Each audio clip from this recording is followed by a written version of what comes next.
You're making potholders with the wackos. Besides, what gives you the right to judge other people anyway? The diploma. Judging people is pretty much the main benefit. That and the license plates with MD on them. You can park almost anywhere.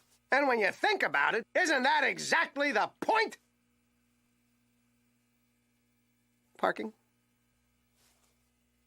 And driving, and shopping, and eating, and working. Somewhere, somehow, they all got chewed up and spit back out. They don't taste like living anymore. Don't you see what it's like in this deranged, wearing blender of a world? Every day is an agonizing ordeal. Like balancing a pot of scalding water on your head while people whip your legs and butt.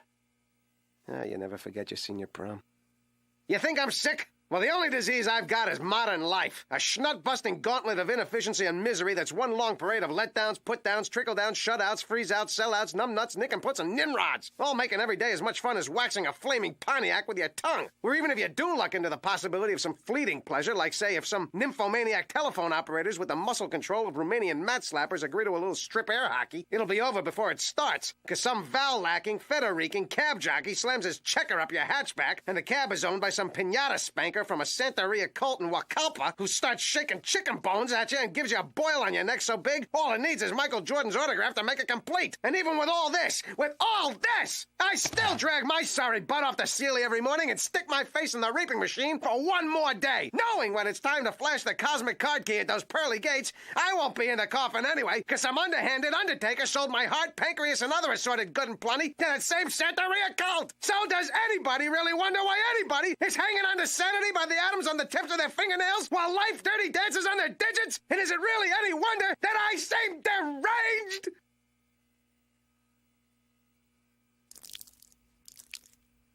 But that's probably nothing you haven't heard 100 times before.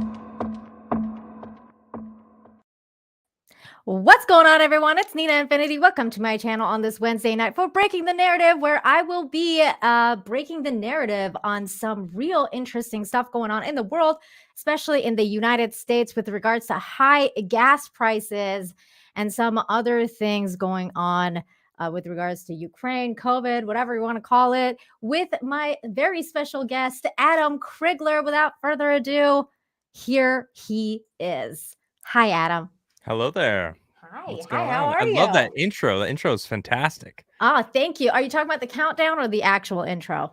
Well, actually, both were great, but your intro with the wave of the ocean of misinformation. I meant news, media, and you gotta wade through it and find your head and keep your head above the water. It's good, really good. I like it. Thank you so much. Yeah, I mean, I figured that this is kind of like my kind of show because I really believe that there's always a narrative being spun to us with regards to whatever it is. And I think that it's really important to kind of like sift through everything, and it can be really difficult and just taxing on the soul.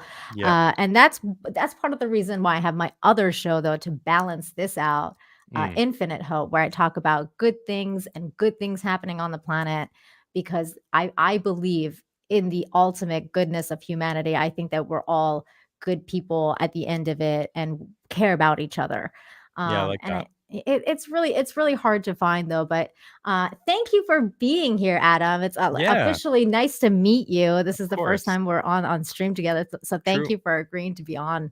Yeah, I've been seeing you around on a couple of different mutual channels, and I've been appreciating your takes.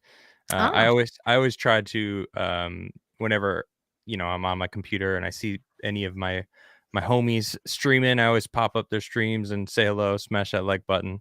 Yeah, same here. Smash that like. Smash that like. Yeah, because I found you through Ricada. Cool. who was on here last week, breaking the narrative with me. Nick That was the really Nose. fun. Nick the Nose, Nick the Grift King. I like the Grift King thing better because I've learned so much from him in a good way. Yeah, he's with great. that regard. He's a huge supporter. He's really helped me out a lot, and every time I get a ban, a strike, which happens often. It really does. YouTube doesn't seem to like me much, but Nick is always supporting me and bringing me on the show. He's great. Yeah, he is absolutely fantastic. And so yeah, I found you through there, and then I saw you on FNT, and I was like, wait, this guy, he's pretty cool. Like, and he's got really interesting takes because I like obviously like I'm very vocal about some things, especially with regards to COVID and stuff at the time. Now the narrative has changed. So we're going back to war. Yep. Which is really weird, Adam, because I was thinking this the other day because I was talking to my Mexican friends who care absolutely nothing about the war because they're Mexicans and they're still kind of like stuck on COVID. But I was talking about it with them and they were like saying, I came to this realization that even though war is awful, and I might get canceled for saying this, and I hate war so much. I've been anti-war for a very long time. Like, since the Iraq war, I've been a very anti-war person. But I feel like I can handle this more than I could handle COVID because I feel like this is back to the basics. I'm a child of war because I was born in Iran. So I'm very familiar with war and with that narrative, with the fog of war, with everything that goes on with regards to propaganda of war and everything like that. But when COVID happened, that was something that was just so extraordinary.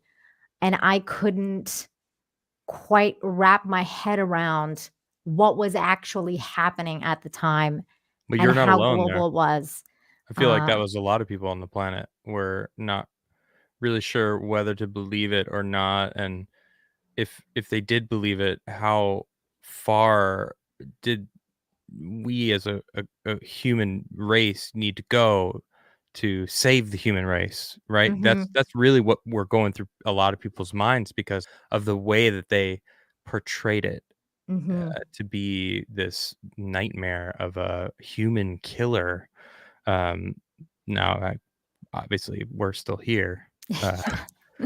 So it was like the Black Death, man. Like everywhere yeah. you looked. I mean, that was one of the things. Oh, before we get into everything, because I know you're a guest that YouTube hates and they'll want to take away my channel.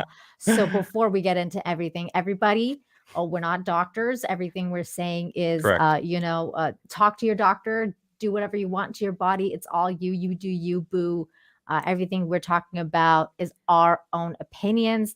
And that also includes anything about the war. We're not economists. We're not anything. We're just a bunch of people with some opinions and we're just talking about it. That's the disclaimer. Okay. I am not a professional at anything. Yeah. Just talking. Well, at least for me, I'm a woman, so I'm a professional talker. Like that's what we do. Oh, we just talk. Yeah. Well, technically, I am a professional talker also, because that's now my day job, I guess. Yeah. Yeah. There's a lot of cool people in the chat. I see you, Teresa. I see you, so many people. Thank you, everybody, for being here. Please smash the like, share the stream. And look at this. People are already talking about Elden Ring. Oh my God. Are you playing that? It's a great game. Yeah. Are you playing it? Well, I've played every single From Software game. Well, the Souls series, all 4 of those games, Sekiro, Bloodborne. I'm a veteran, so I'm not playing Elden Ring as like a fresh into the world of From Software games. A lot of people are playing Elden Ring as if it's their and many of them are it's their maiden voyage into like From Software's style of gaming, which is brutal and no hand holding, which I love. And what I love about it is a lot of people are actually being reminded how good it feels to play a game yourself instead of being, like led handheld. around. Yeah, Go this yeah, yeah. way, go this way. All right, you beat the game. Right. Yeah, and it's funny because that would be it for me. Like I would be one of the because I've never played any of the Soul games. Yeah. So if I was to play Elden Ring, I would be one of those people that's like I have no idea what's going on. Yep. But I've been playing I've been watching Az play so much that I feel like I would probably just destroy now because I understand the game mechanics by I watching can't him. watch Az play Really? because I love Az. I love watching him play games. The thing is, I've only get one playthrough first. I haven't beaten the game yet. Uh-huh. And I'm soaking it up. So as I said, I love chiming in and poking my head into anyone's Sure. stream, Mm-hmm. but he's ahead of me. Yeah, so you're So I like, oh, can't I don't watch want to him. see it. And It's he's been ahead of spoilers. me the whole time Yeah. because he started playing before I started playing. So he's ahead of me and I'm like, oh, Yeah, I it's can't watch it. spoilers. Yeah, Yep, you can't. Yeah, I can't do it. I Yeah. totally get it. The Uber Geek for 5 says, at least on your own show, you're allowed more than 9 words, Nina. Hashtag real BBC. Thanks, Uber Geek. Wait, that's not you though. That's X-Ray Girl. Yeah, that's X-Ray Girl, but apparently that applies to all women or something. Oh, okay. I don't know, I guess. But yeah, no, I mean, I have more words than X-Ray Girl. I have infinite words, Nina Infinity. Like, Hello. It's in the name. Come on, Uber Geek. Get it together, Uber Geek. No shit. Okay, so we have a lot to talk about. Yeah. Let's get into the nuts and bolts. Mhm. I actually saw a video posted by you that I thought would be a great start to this show. Okay. It's by your president. Ugh. And I was like, God, what does this old dude have to say again? Let's give it a watch because Remember, this is not a joke. Yeah, this is not a joke, you guys. Well, it's debatable, I guess, but yeah. Here we go. Let's be absolutely clear about why prices are high now. Wait, pause it. They're high for Okay. 2 reasons. Okay, he starts by saying, let's be very clear. You know, whenever any politician starts any conversation with, let's be honest, to tell you the truth, here's the deal. Like, this guy is the king of it. Oh, He yeah. does it every single time. Hey, listen, you're the president. Every single time you open your mouth, I want it to be the truth. Exactly. I don't need you to remind me it's the truth. Whenever you're saying and you're starting it by saying it's the truth, I don't believe you right off the bat. All right, I feel like you're bullshitting me. I just have to get that out. Go ahead. Oh yeah, of course. I'm the same way, and that's something that Viva Frey always tweets out too.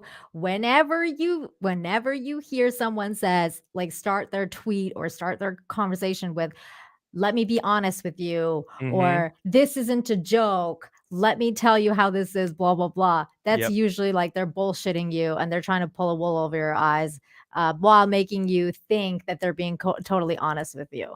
That's not what's happening here. Okay, here we go. One was COVID. Okay, wait, let me rewind. Yeah. One was COVID. Price. Just start it Let's over. be Let's listen to absolutely this clear crap about why again. prices are high now. They're high for 2 reasons. Only 2. One was COVID.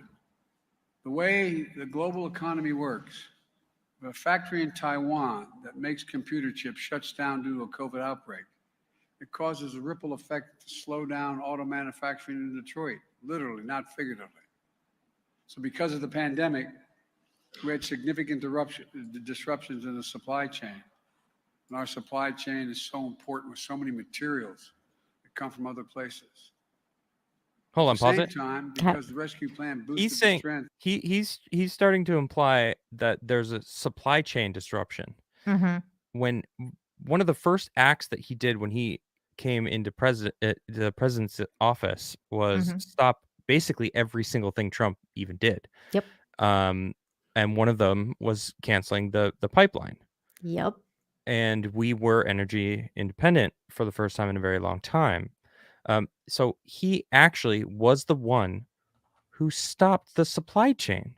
Yep. He canceled it himself. So he is now he's saying there's this issue that he himself caused, but is blaming COVID for some reason. Because guess what? COVID was going on, and price was still of gas was still cheap through all of 2020. Gas was still cheap, but somehow when he took the president's office, gas started spiking.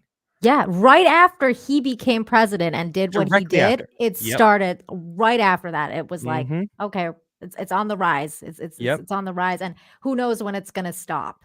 And I actually posted, I said, right after that, it was like a week after the gas started rising, people were like, "Oh, it's $3 now. That's what's going on." I said, "It's gonna get much worse." And I Mhm. had actual people that I knew, who I've been friends with for a very long time were like, "Dude, you're ridiculous. Like, you are so obsessed Mhm. with Trump." And I'm like, I I wasn't even talking about Trump. I'm talking about Biden right now. Right. Biden is gonna make it worse. It Mhm. is gonna get much worse, and it has nothing to do with COVID because it was fine during COVID. 2020, gas was it made no difference. Why? Because the supply chains never stopped. The truckers kept moving the whole time. Mhm. They're the supply chain. Sure, Yep. Taiwan, okay, the chip shortage, maybe for vehicles. All right, I get that, but what does that have to do with gas? See, it's common misdirection. He's saying, look over there. See, if that's the case, then supply chain issues. There you go. See, I proved it. All right, moving on. And that's what he's about to do. He's like he's probably he's probably done with that first comment. Mhm. Yeah, that's a yeah, you're nailing it, Adam. The speed of our recovery, Americans had more money in their pockets. And during the pandemic, they wanted to spend that money not on restaurants and vacations. Exactly, because they printed it, but also like before like COVID when Trump was in power. Yeah, everyone was making good money. Employment was at an all-time high. People were making a lot of money. You guys had like the best economy after before that happened, before COVID's, the real estate was at an all-time high. Employment was at an all-time high. Everybody it was a good time. It was a good time in America. That's true. Because of COVID. But on hard goods, home improvements, televisions, automobiles. But the lumber factories weren't open. They weren't making 2x4s. Plywood wasn't available. I can go down the list. The very products that we need. The price of wood is at an all-time high right now too. I bet he couldn't go down the list. If you put him on the spot with no teleprompter, he could not do that list, whatever he was about to say. He'd be like, number 1, COVID. Number 2, chocolate chip. Wait, what are we listing? Yeah, what was my name again? Okay. This guy. Needed for the things they wanted to buy are slowed down by disruptions in the supply chain. So what happens? Prices went up significantly. That's a great comment. Just look at automobiles. Last year, new automobiles accounted for 1/3 of all the inflation in America. Oh, really? Hold on. Every single time I hear this man mention inflation, I just recall the fact that 80% of all the U.S. printed dollars happened in the past 2 years. 80%. That's insane. It is. And they're claiming it's COVID. It's like, they're claiming it's COVID. No, inflation is because you printed 80% of all U.S. dollars in history. You know what's crazy, Adam? Hello? Is I knew COVID was going to be an excuse for shit like this. You know when?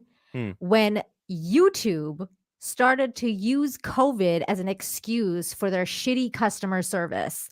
And it was like, sorry, due to COVID, we can't talk to you right now. And it may take days for us to talk to you about whatever problem you're having.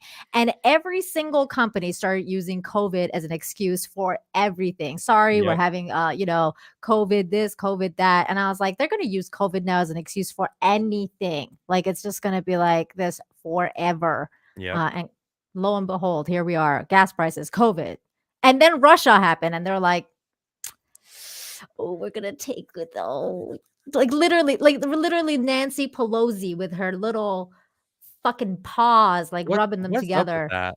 I've never seen a human do that before in my life. I've never seen anyone do that either. No, it's never. usually like I've this. Never seen it.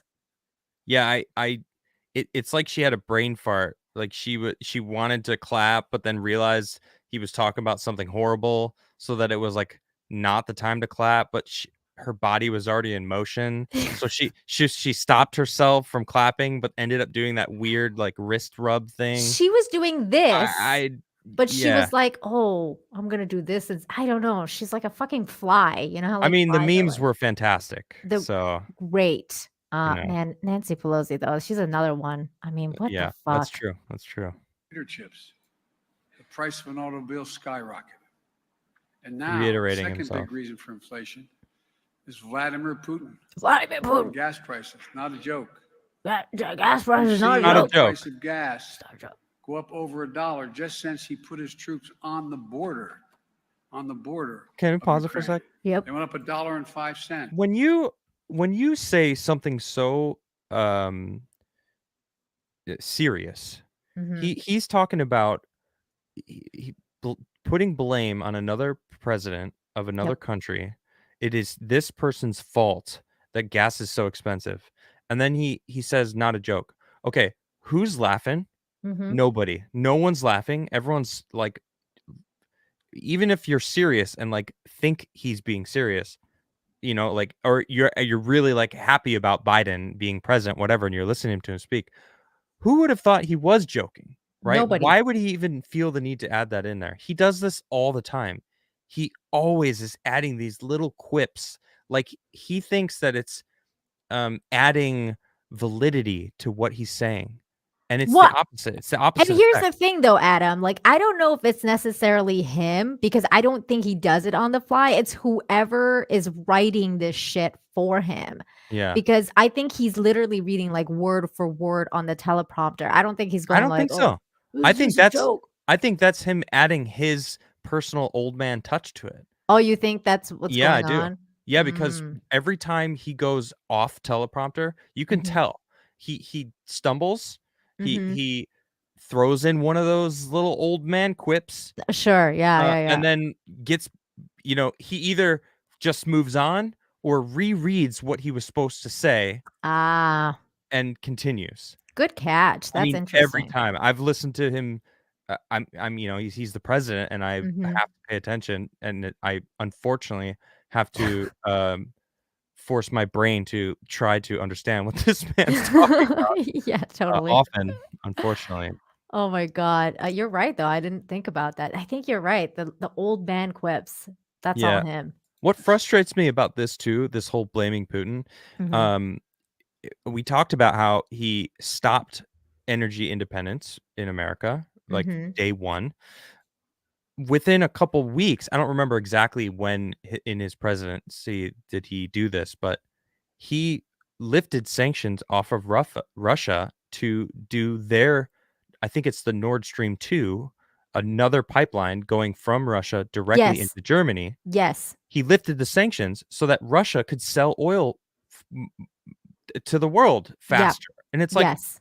well, why are you stopping it for Americans but allowing Russia? He literally catered to Russia Mhm. a year ago.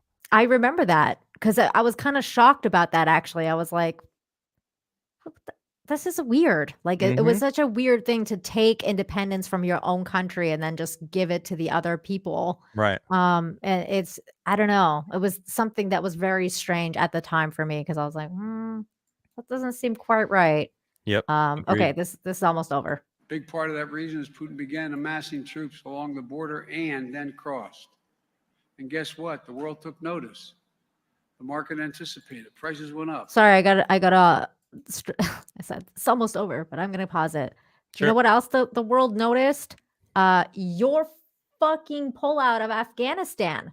Then and your entire like why you even went there, that illegal war with Iraq and Afghanistan and Mhm. everything that you guys went through and the absolute debacle that came after and why Russia would dare to even think about doing what they did, knowing what they saw in Afghanistan when you just became president a few months after. I think he had a very good reason to do what he did strategically, not Yeah. in not in a moral. We're not talking morality wise. We're talking strategically because I'm going to clarify. I don't think war is good. I'm not on Russia's side or Putin's side. But if Yeah. you're talking strategically, Putin did what he had to do at a very good time for his regime, country, whatever you want to call it. Because why not, right? I mean, look how weak the U.S. looks in the world. It's true. Yep. Here we We go. do look weak. And then Putin invaded. Make no mistake. Make no The mistake. current spike in gas prices is largely the fault of Vladimir Putin. There's nothing to do with the American Rescue Plan. It has nothing to do with me and canceling the pipeline. Look over that way. Look over there. Don't worry about my son and how his dealings with Ukrainian gas companies and the fact that Ukraine discovered huge oil deposits and natural gas deposits, meaning it could take the whole industry and give us cheaper gas, especially if they own a cut of it. That isn't that wild, dude? I mean, That's so odd. That's so freaking odd. And then I saw this today too. Before we get into the article that we're going to break down, I also saw this today, which reminded me of Hunter Biden, because I was like, what? Like, what the hell did he just say? But it was this, and I said, is this why Congress always votes the way they do? Did he just give away the secret? But I also thought about Hunter Biden, and this is what he had to say about that. I was like, So we established a new civil rights cause of action for those whose intimate images were shared on the public screen. How many times have you heard? I bet everybody knows somebody somewhere along the line. An intimate relationship. What happened was the guy takes a revealing picture of his naked friend or whatever in a compromising position. And then, literally, in a sense, blackmails or mortifies that person. Send it out, put it online. wow. No, look at his eyes. Hold on. I want you to look at his eyes, okay? His For dead those eyes. whose intimate images were He's reading. public screen. Now he moves How off many the times have you teleprompter. heard? I bet everybody knows somebody somewhere along the line. He's not looking at the That in an teleprompter intimate anymore. relationship, what happened was the guy takes a revealing I think they have this is multiple him. ones. naked friend. No, they or do. whatever There's in a three. compromising There's one position. straight on. There's one to the left and one to the literally, right. in a sense, But blackmails he is or moving around mortifies talking. that person. Okay. Send Yeah. it out, him. put it online. All right. I've seen enough of his speeches to know that there's dead on, Mm-hmm. there's this way, and then there's this way. Yep. And their eyes never waver when they're reading the teleprompter. When he slips up, he'll lose focus on one of them and realize it, and then go back to the teleprompter. Mhm. Same with Kamala Harris. She does the same thing. She's horrible at reading the teleprompter as well. But I've seen when they fall out of reading it, you could tell that it's usually sounds like they're going off script. That's what that was. That was not on that teleprompter. I don't think that was on that teleprompter either, because who No. would write that? No That one. is crazy. And he was talking about his son. He You was were talking absolutely about right. Hunter Biden. He was Absolutely. for sure talking about Hunter 100%. Biden. Yep. And the funny part is that, like, I think the first, here, like, sorry, gonna go back to the comments here, because the very first comment is, who among us? And it's literally like Hunter Biden. Yeah, that's funny. Oh man, I mean, sometimes you just can't make this shit up. I mean, how is that guy sitting on the board of all these different gas companies? And why did Russia give him money? Why did China give him money? What was he doing in Ukraine? Wait. What is this guy what is his expertise in these fields? Yeah, What? and I mean, like, the Ukraine has one of the absolute most corrupt governments in the world, Yep. and did before all this shit happened, and of Mhm. course Hunter Biden was in the center of it. I mean, during that whole, the whole Hunter Biden laptop thing, which we never really heard of ever again. At Yep. the center of that was his entire deal with the Ukrainian government and the gas companies and everything Yep, like exactly. that.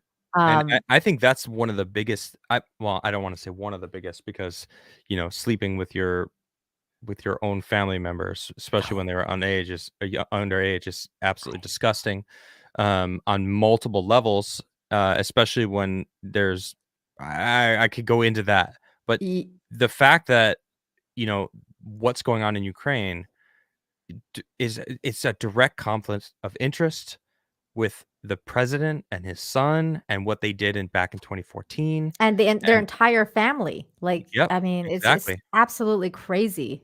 how involved he was in Ukrainian politics and funding certain things there. And oh my God, it's just when you go down that rabbit hole, you're like, holy fuck. Like it's just it's mind-boggling, really.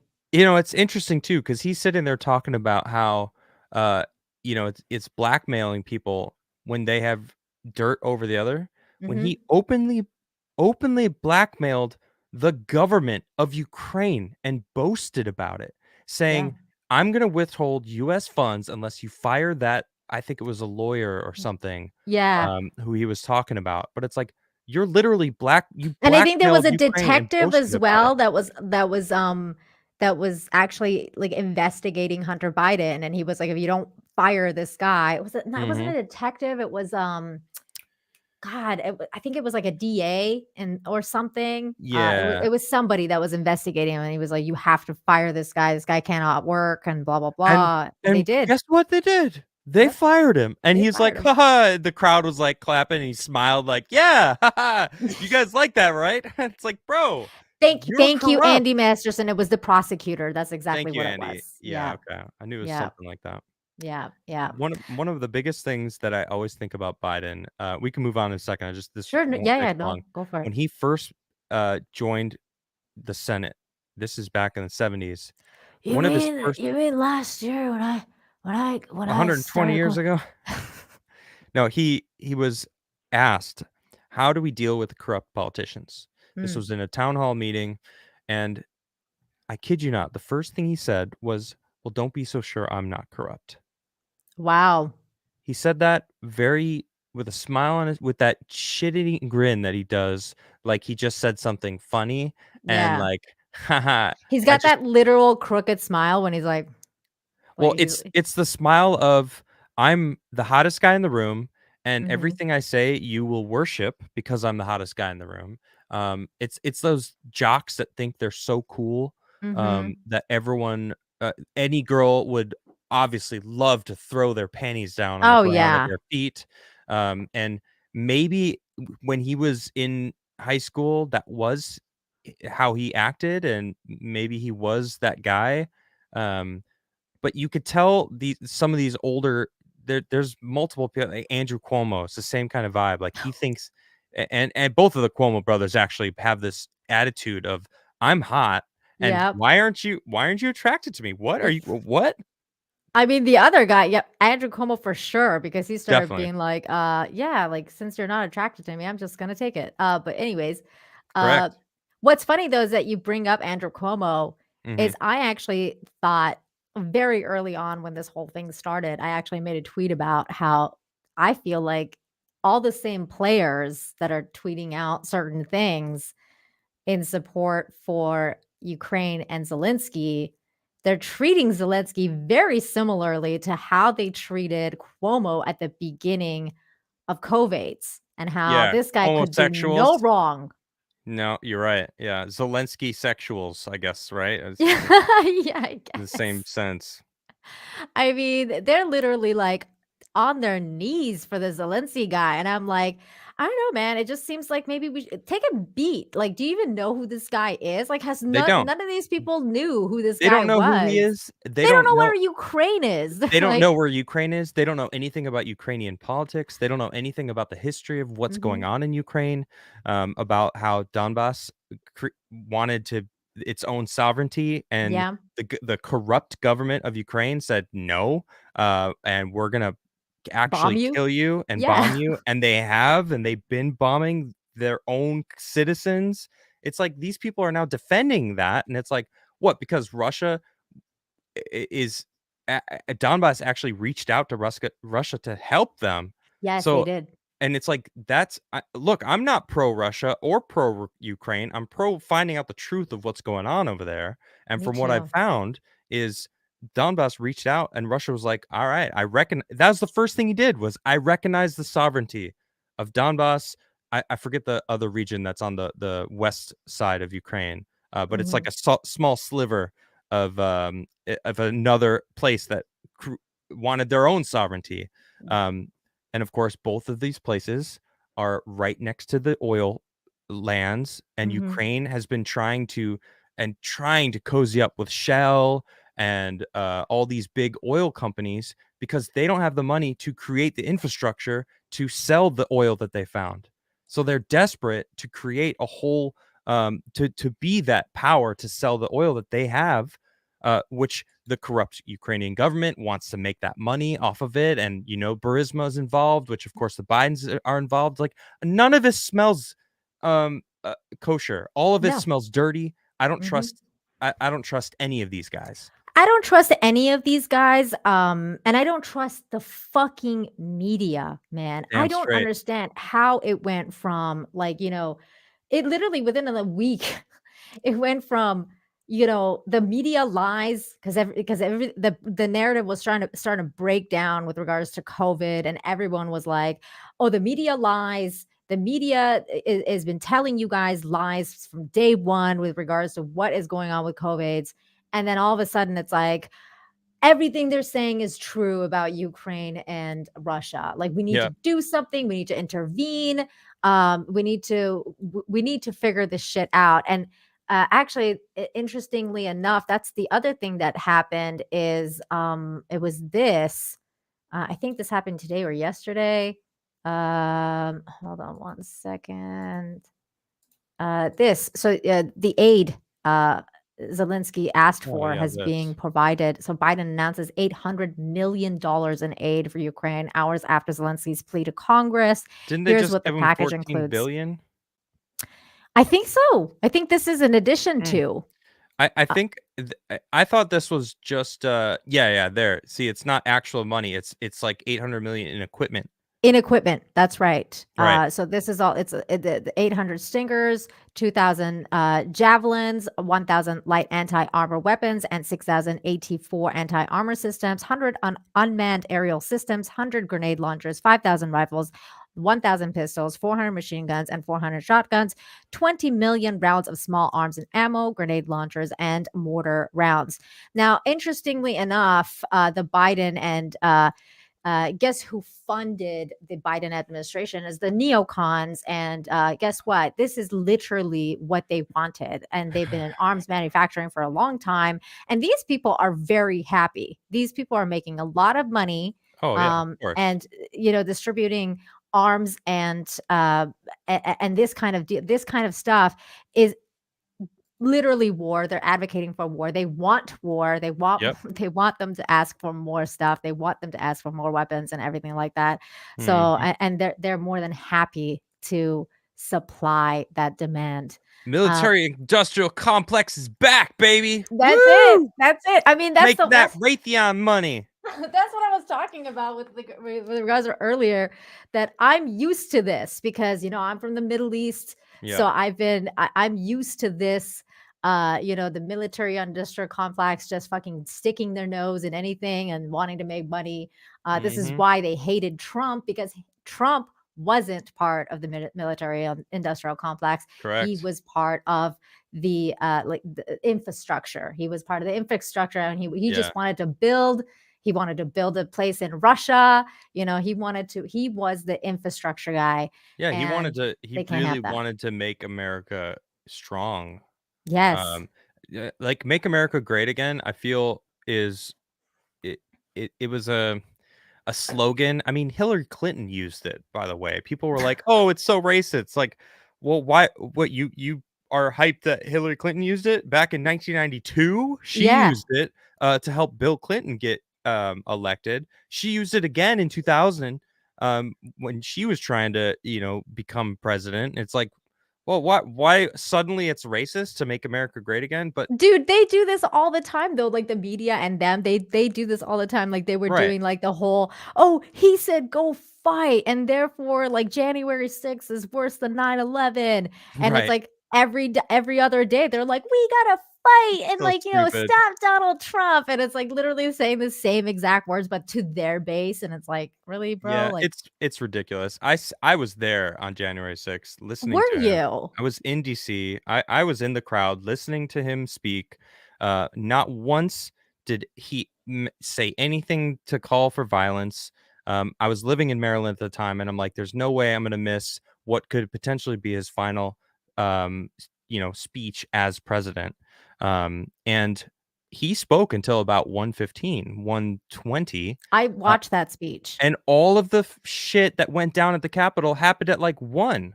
So like, and the crowd didn't disperse because they were there to listen to him. Yeah.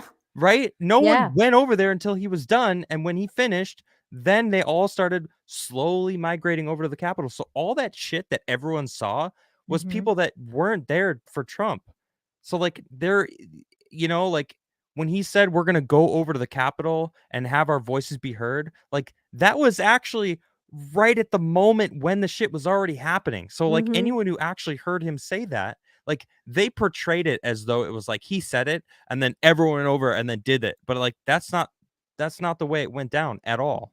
No, It's and frustrating. then you had like AOC be like, "Oh yeah, like I was in fear for my life," and she was like all the way across like the other side. Oh my god, it was just so. She was blocks away. It's ridiculous. Yeah, it was so stupid. There's so many stupid things that man, we could talk all day. Yep. But what we're gonna talk about though is this crazy bullshit that they're trying to spin about the gas prices and Yeah, how let's say it. COVID and It's very easy to Putin. spiral into any subject because pretty much every subject has, all these different wheels that are part of it. It's really difficult to really get to the root of anything nowadays. Exactly. And All right. that's part of the reason that I've been a conspiracy theorist. And I wear that as a badge of honor for pretty much all my life, all my adult life. I've been that, and I'm proud of that. And it seems like more and more every day, we're right about something else. So, I'm fine with being right all the time. I do feel bad sometimes that I'm right about so much because there's things that I don't want to be right about. Like I'm like, I don't want to be right about. I didn't want to be right about Vax Pass. Like that is not something I wanted to be right about. Yeah. But here we are. We're here. And I mean, hopefully things will change a little bit in that regard. But I'm not holding my breath.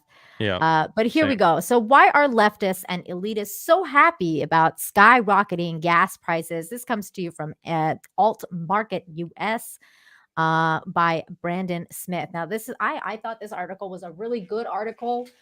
So this guy actually basically did my job for me. And that's why we're just going to read this article and comment about what we think he's describing here. There's a narrative being spread within leftist socialist circles by media celebrities and White House cronies. And it is this: paying high gas prices for oil and gas is actually a good thing. But why is it a good thing to these people? How do they benefit? Spoiler alert, it has nothing to do with punishing Russia economically. So I'm going to actually pause right here for a minute and talk about with regards to this, like, because he's talking about White House cronies and media celebrities. So there's been both, and one of the some of the celebrities that they've been talking to and about is also influencers, specifically TikTok influencers. Who they did the same thing with COVID as well. When COVID was strong, they basically paid a bunch of influencers to talk up the Vax Pass and getting vaccinated and blah blah blah. Were they paid? Oh yes. Oh, okay. Oh yes, definitely. Okay. Like this individual here, which I don't even know who this bitch is, but neither do I. I've seen this video though. Yeah. So here we go. We're gonna watch this for a second. Why is gas? There we go. So expensive, and why is the United It's too bad that she's so pretty, but she's so dumb. Okay, here we go. Rate at a 4-time decade high. I had the opportunity to ask the White House why gas down the street is $7, and here's what they said. I was like totally talked to like the White House. I was like, why do I have to pay like $7? And here's what they told me to say. They wrote it down for me. Actually, they already had it written down for Biden, Mr. Biden, because it's like on a teleprompter, and I just put it on mine, and I'll read it for you. This is it. The obvious reason: we're getting out of a 2-year pandemic. When use goes up, price goes up. But it's predominantly about Ukraine and Russia, so when use goes up, price goes up. Oh my gosh. Oh my god! Like what? Oh my How God. does that relate? Russia is one of the top 3 producers of oil, and it is actually their. By the way, I also love how she does like different cuts and her hair is in like a different position like every time. Like she started out with like the main like the hair split, and then now it's like on the other side. And it's like, how many takes did this chick have to do before she So she could I even call get this out? I call them TED Talks, right? Because Mhm. it's these people on TikTok who think that speaking in not a stern manner, but like I know what I'm talking about. Here's this information. I'm giving it to you. Mhm. A, B, C, and D. Bam. And then share Mhm. it as if it's real. I call them TED Talks That's because, great. it's these people that think that they're being informative, but all they're doing is just regurgitating either bullshit Yep. or bullshit. Yeah. And that's and Or and paid bullshit. It's either their own it's the fucked same. up bullshit Same that's shit. like, that's seeped into their brains, or it's actually paid bullshit that they're like literally just shilling out because they're being paid to. Either Guaranteed way, she can't explain anything past what she's saying right now. guaranteed she can't even explain this without it being written down for her. Correct. Yeah. I agree. Yeah. 100%. Number 1 revenue source. Now, with Putin starting this horrific fight between Ukraine and Russia, I didn't even know who Putin was before this speech. I don't know who he is. I still don't know. nobody wants to work with him and do international trade. So with Okay, people so being let's scared of be war energy and limited. independent. Sorry, I'm That's so fine. frustrated with this because the Biden administration and Psaki, she's like, well, they've got these permits. It's like, yeah, and the sanctions that Trump actually, or not the sanctions, excuse me, the environmental protection stuff that Trump lifted, so we can actually drill and actually look. I'm all for the earth. I love the earth. I want to move off of fossil fuels. I would love to find a viable replacement, maybe like nuclear energy, because that's actually something that could work, or maybe some sort of geothermal stuff that we could figure out. But Mhm. we can't just turn off gas and oil because that's the society that we built. That's the infrastructure that we currently have. Mhm. So why are we going across the ocean when we are able to get it ourselves? And we were getting it ourselves. The Biden administration stopped that. Yep. They created the problem, and now somehow and started buying the oil from Russia again. Mhm. But now they're saying it's Russia's fault that the gas is expensive. But it's like, but it was expensive. It was expensive before the Russia thing, and during the COVID thing. So Mhm. what changed? The only thing that changed was Biden and Yep. his administration.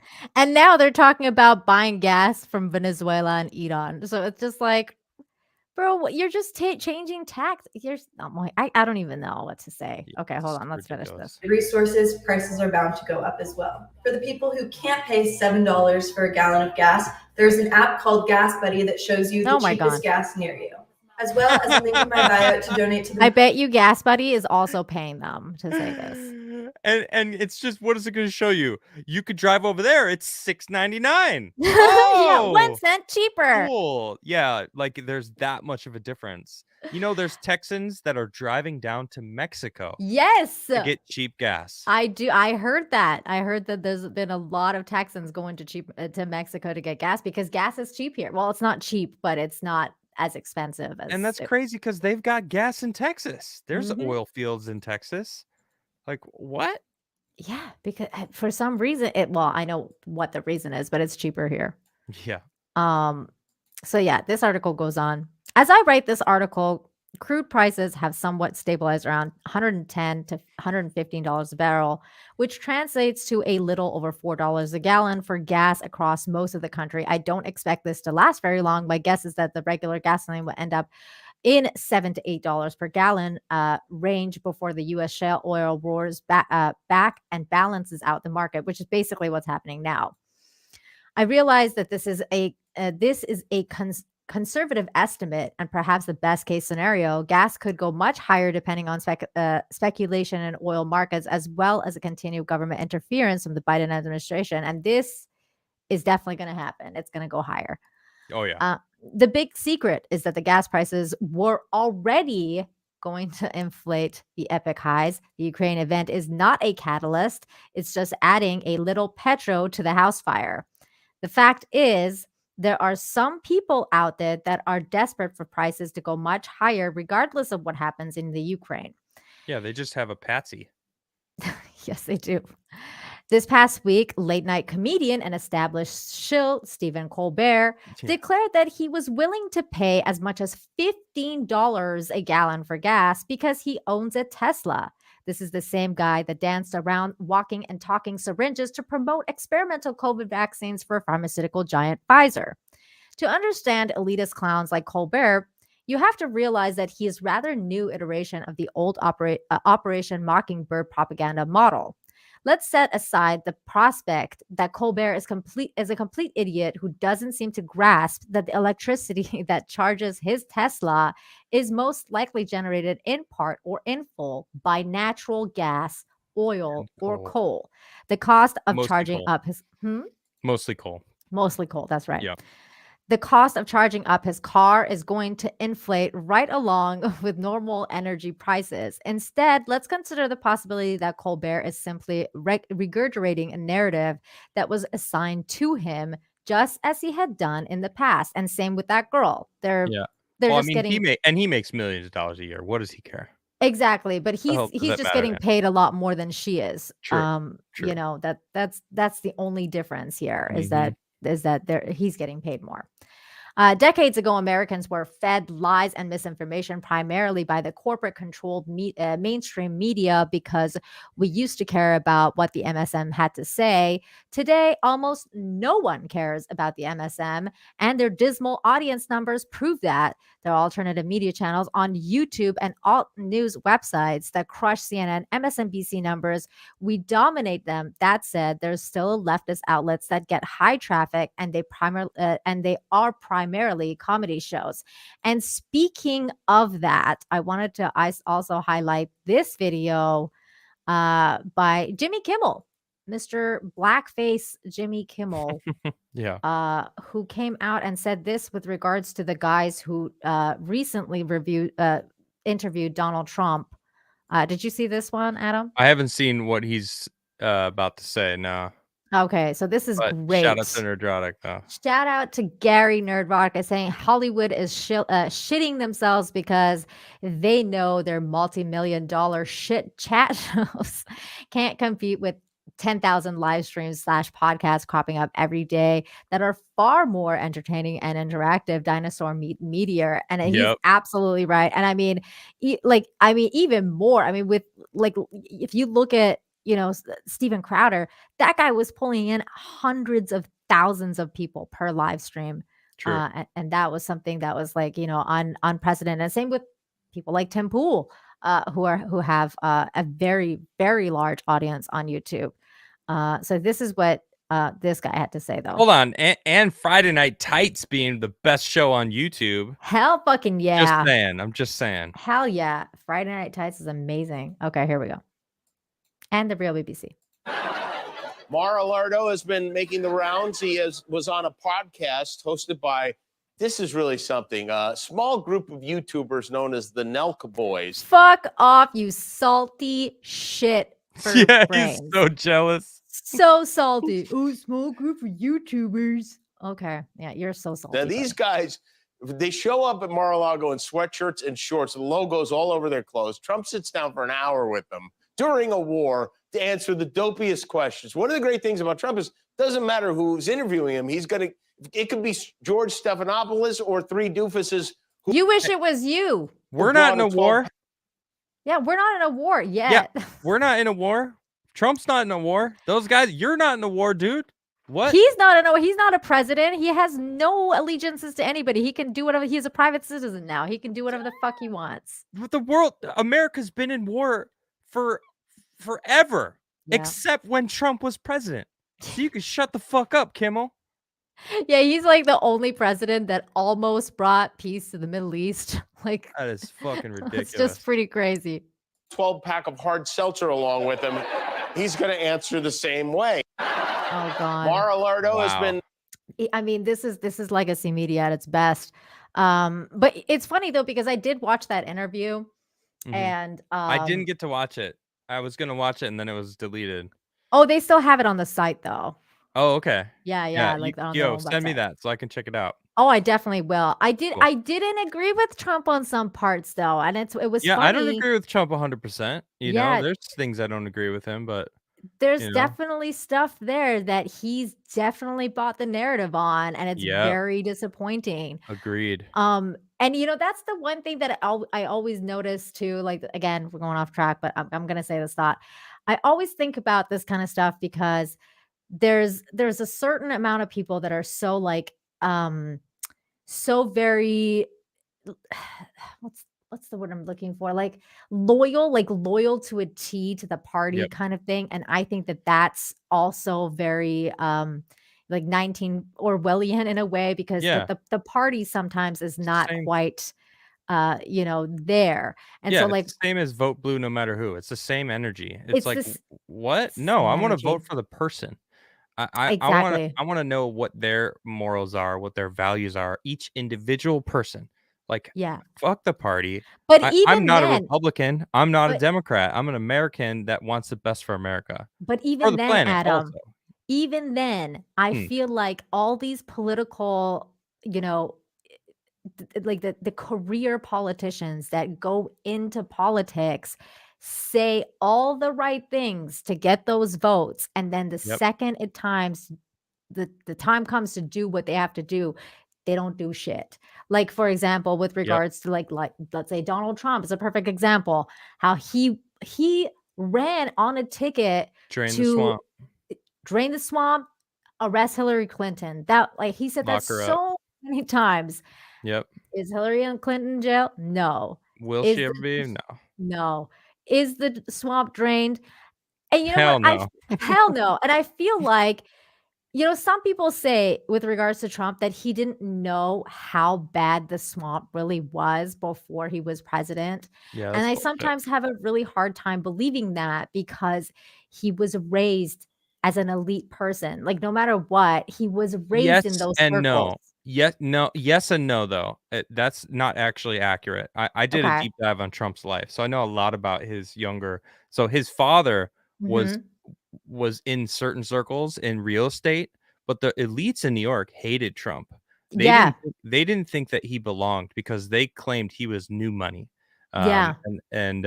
So they wanted him out, and he was basically like, "No, fuck you, I'm coming in," and actually helped turn New York around in the late 70s. Like crime in New York was terrible when he built the Trump Tower and redid the Plaza Hotel. Like it really brought in a lot of tax money into New York, so they were able to reestablish, kind of like get a hold of things. So they didn't like him. So like there's a lot of elites out there that don't think he belongs Yeah. in those circles, and I have a feeling a lot of these establishment politicians are the same as those New York elitists that are like, you don't belong here. Like, what are you doing here? You know, 'cause he is kind of just obsessed with himself. Like he has narcissist. he is absolutely a narcissist Yeah, for yeah, sure, yeah. 100%. I mean, he would probably admit it openly because I think so. you know it's so obvious, right? Mhm. Yeah, you know, so he you know, say what you will about Trump, but they didn't like him, and I I don't think think that they did either. translated to But government as well. But I think that I'm just saying that I think he knew the Yeah, I extent agree with of that. corruption Oh yeah, because he grew up in definitely. those circles. Yeah, He yeah, for knew the sure. extent. So when people give him Absolutely. that out, like, oh, he didn't really know until he became a Yeah, no politician how way. bad it was. I'm like, I don't know, man. I think he knew very well what he was dealing with. He Oh just made yeah, some promises he couldn't keep, he definitely you knew. know? For sure he knew. I think Like he did. he grew up you know, with I think the guy's name was Nate Cohen, which is kind of like a just like a sturdy lawyer, you know, in New York who helped mobsters and stuff. It's like Oh my God. like the guy, you know, he had his foot in stuff. I'm not saying he was the model citizen, right? I mean, Mhm. No, I he know. cheated on his wife a bunch of times and was like, I don't, you know, I think that says a lot about a person's character as well. So there's some shit about Trump I don't like at all, but Yeah, I'm the policy same way. wise, But I don't like anybody in terms of like I think there has to be a certain thing in you to run for politics.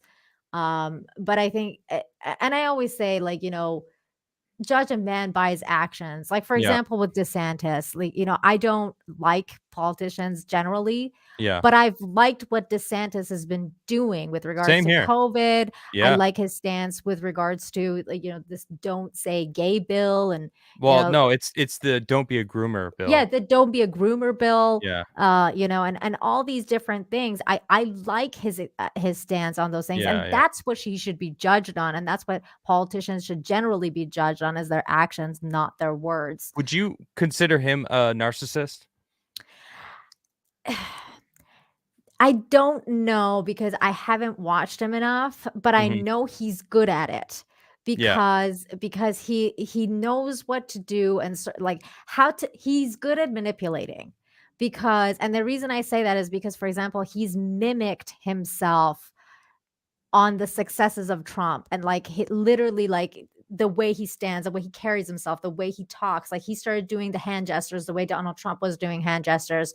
Those things are traits of narcissism, because yeah. when you can pick up certain things in somebody else and mimic them, and that mimicry is, I think, yes, there's definitely narcissistic traits in that. But I think that about any politician or actor.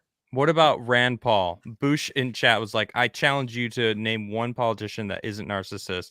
And my mind thought of Rand Paul. I again, I think that all politicians have a little bit of narcissism in them. All human beings. All human Every beings. single human being is a Yes. narcissist. I So, like, agree. to say that someone is not a narcissist is a lie. I 'Cause agree with that. everyone always will want something for themselves. Yes.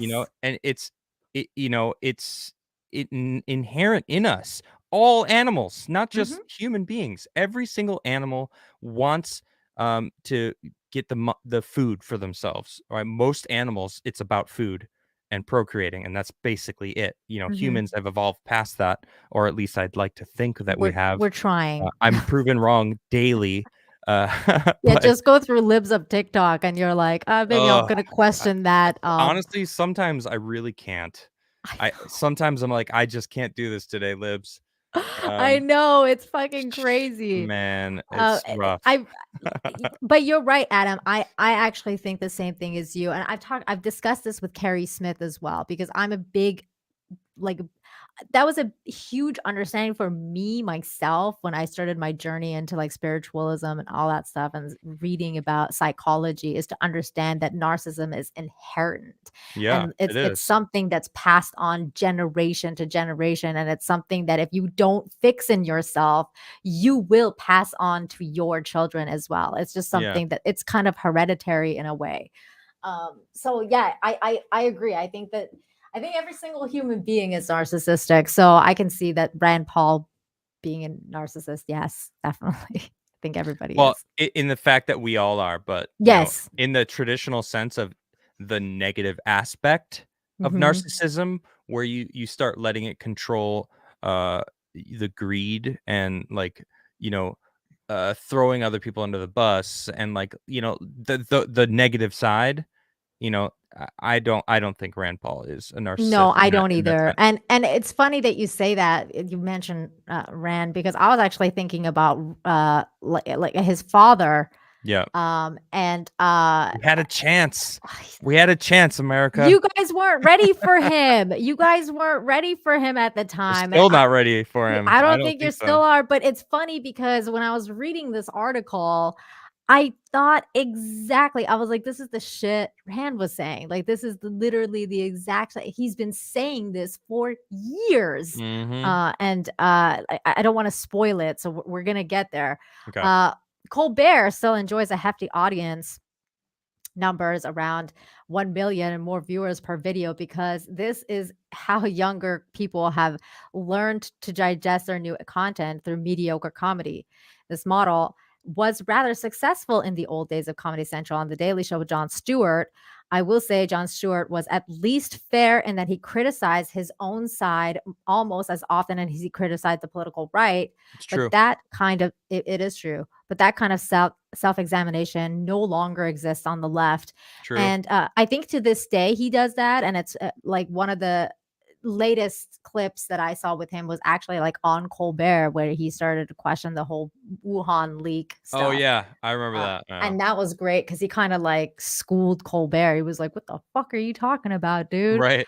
And Hello. and that was great. Yeah, hello. Last Week Tonight with John Oliver is another one of those comedy shows that are super biased. And what annoys me, SNL does the same thing on all these comedy shows. They'll take what the mainstream media is saying and then make jokes about it as if it was real. Yes. So the people that are laughing at the jokes, what it's doing is, it's what am I trying to say? It's, making it stronger. It's basically building on the lie, because if you laugh at it, then you're thinking about the joke. You're not thinking about, is it true or not?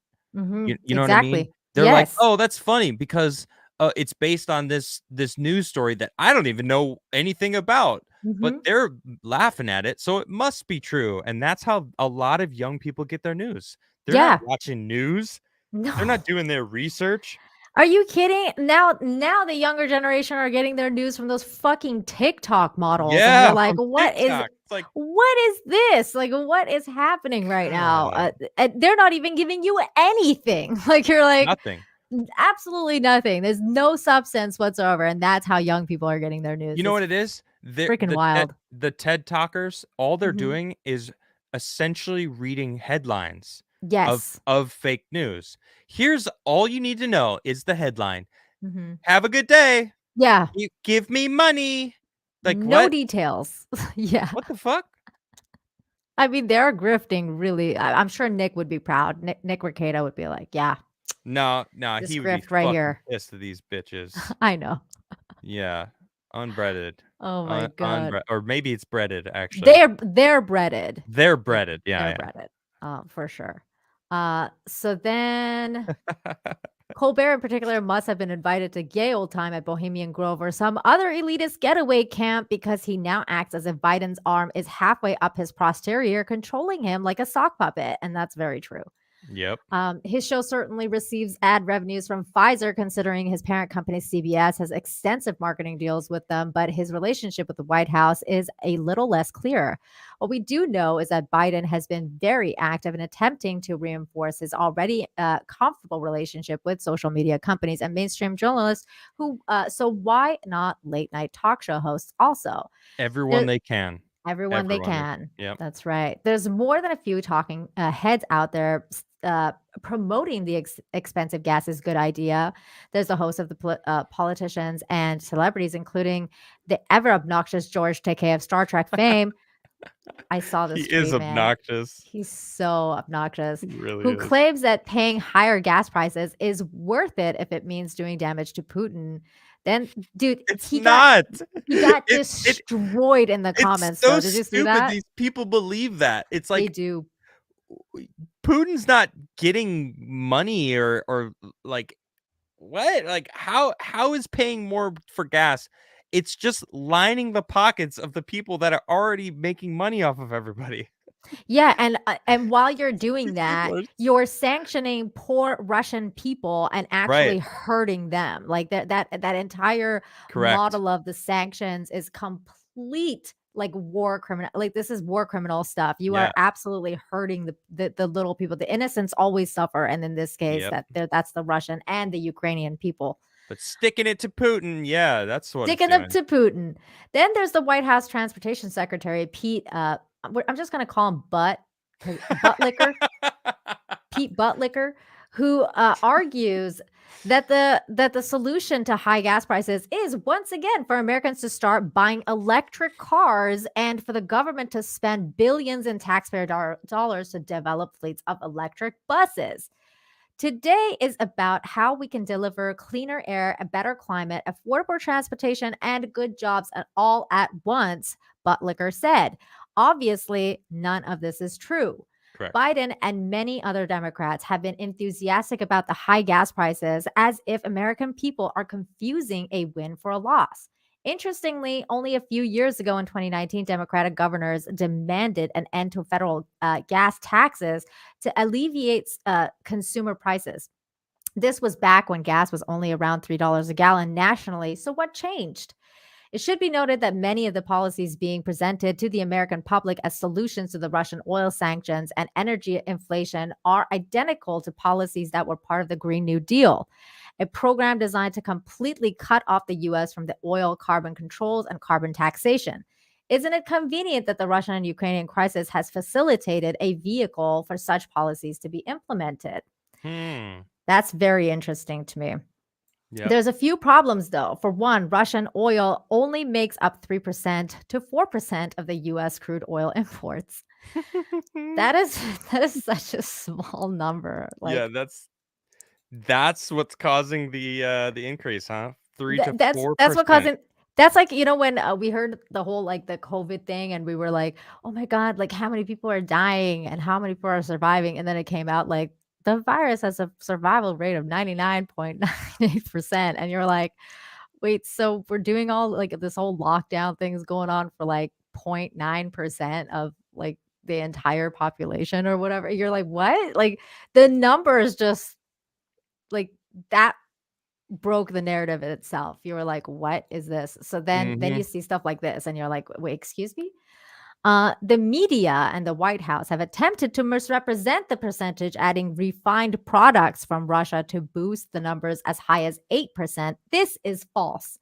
In fact, Russian crude is a tiny portion of foreign oil imports to the U.S. This means that cutting Russian oil exports to the U.S. has nothing to do with rising prices.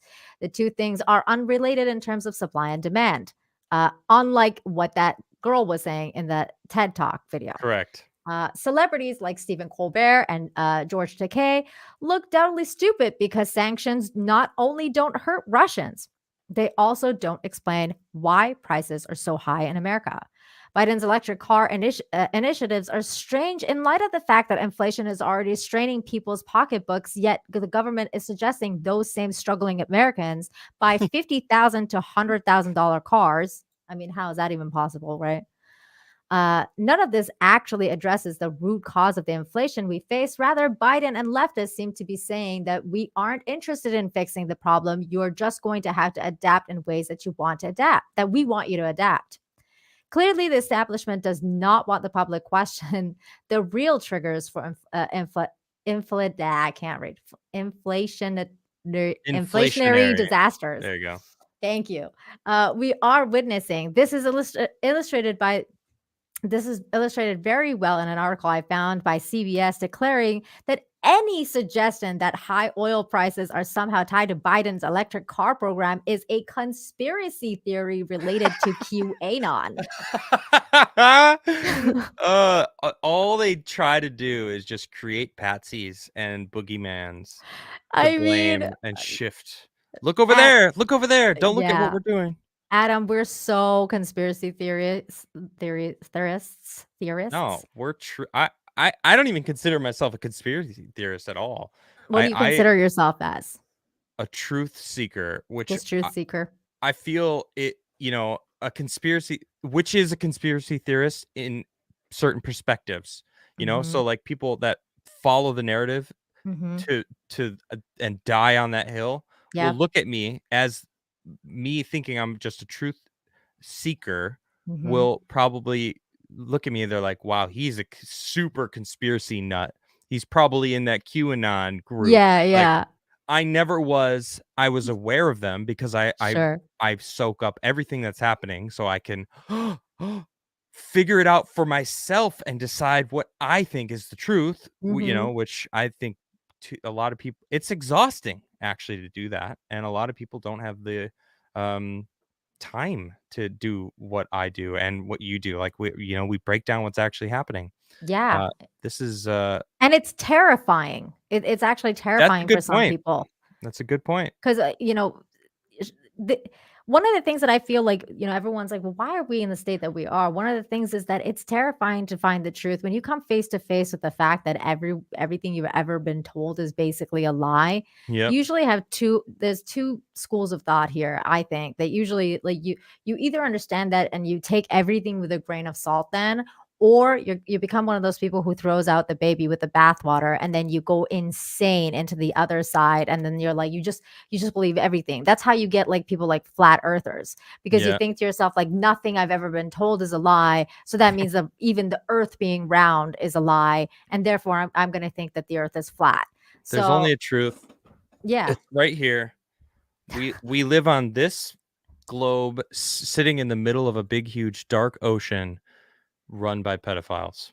Oh my God. That is a sad truth. That's right actually now. that is really what's happening. That's so sad.